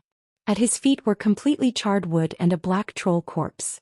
The regenerative abilities that the trolls were so proud of were laughable in the face of this absolute destructive power. Suddenly, a troll silently appeared behind the tall and sturdy beastman. "You're too late." The giant troll seemed to have a hunchback. His body was bent into a capital C. It was not known if his body was naturally like this, or if his shoulders were crushed by the heavy burden of his compatriots. The beastman suddenly turned back. He clenched his fists. His sharp nails dug into his palms, causing blood to come out. "No, it's not too late." The giant troll shook his head. His wise eyes showed pain, sorrow, and extreme anger. "No, it's too late." He returned to the tribe. "Enough. Thrall, it's too late. The one sitting in the position of the great chief is that crazy man with a bad brain. You're the one who brought him up. Now he's treating all non-orc races as cannon fodder. First Kane. If I don't leave, the next one will be me and the Darkspear troll." Wajin waved his arms in agitation. "What else can you do?" The great chief of the former tribe, Sal. Wajin was furious. His words also deeply provoked Thrall.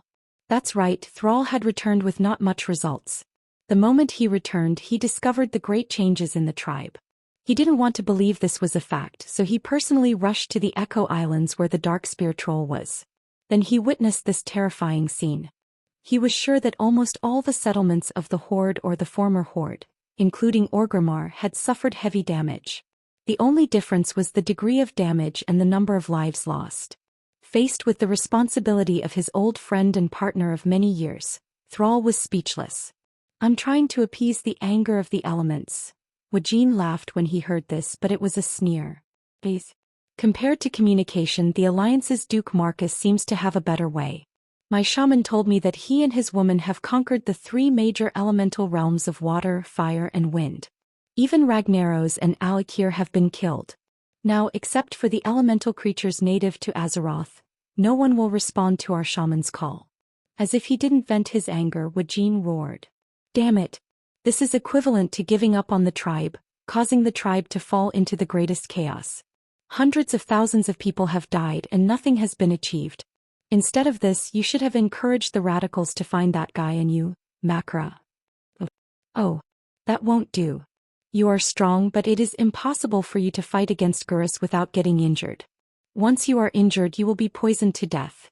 Our old friend Varrock Salyafar in the fair and just, Makra, acquiesced to that guy's use of highly toxic weapons.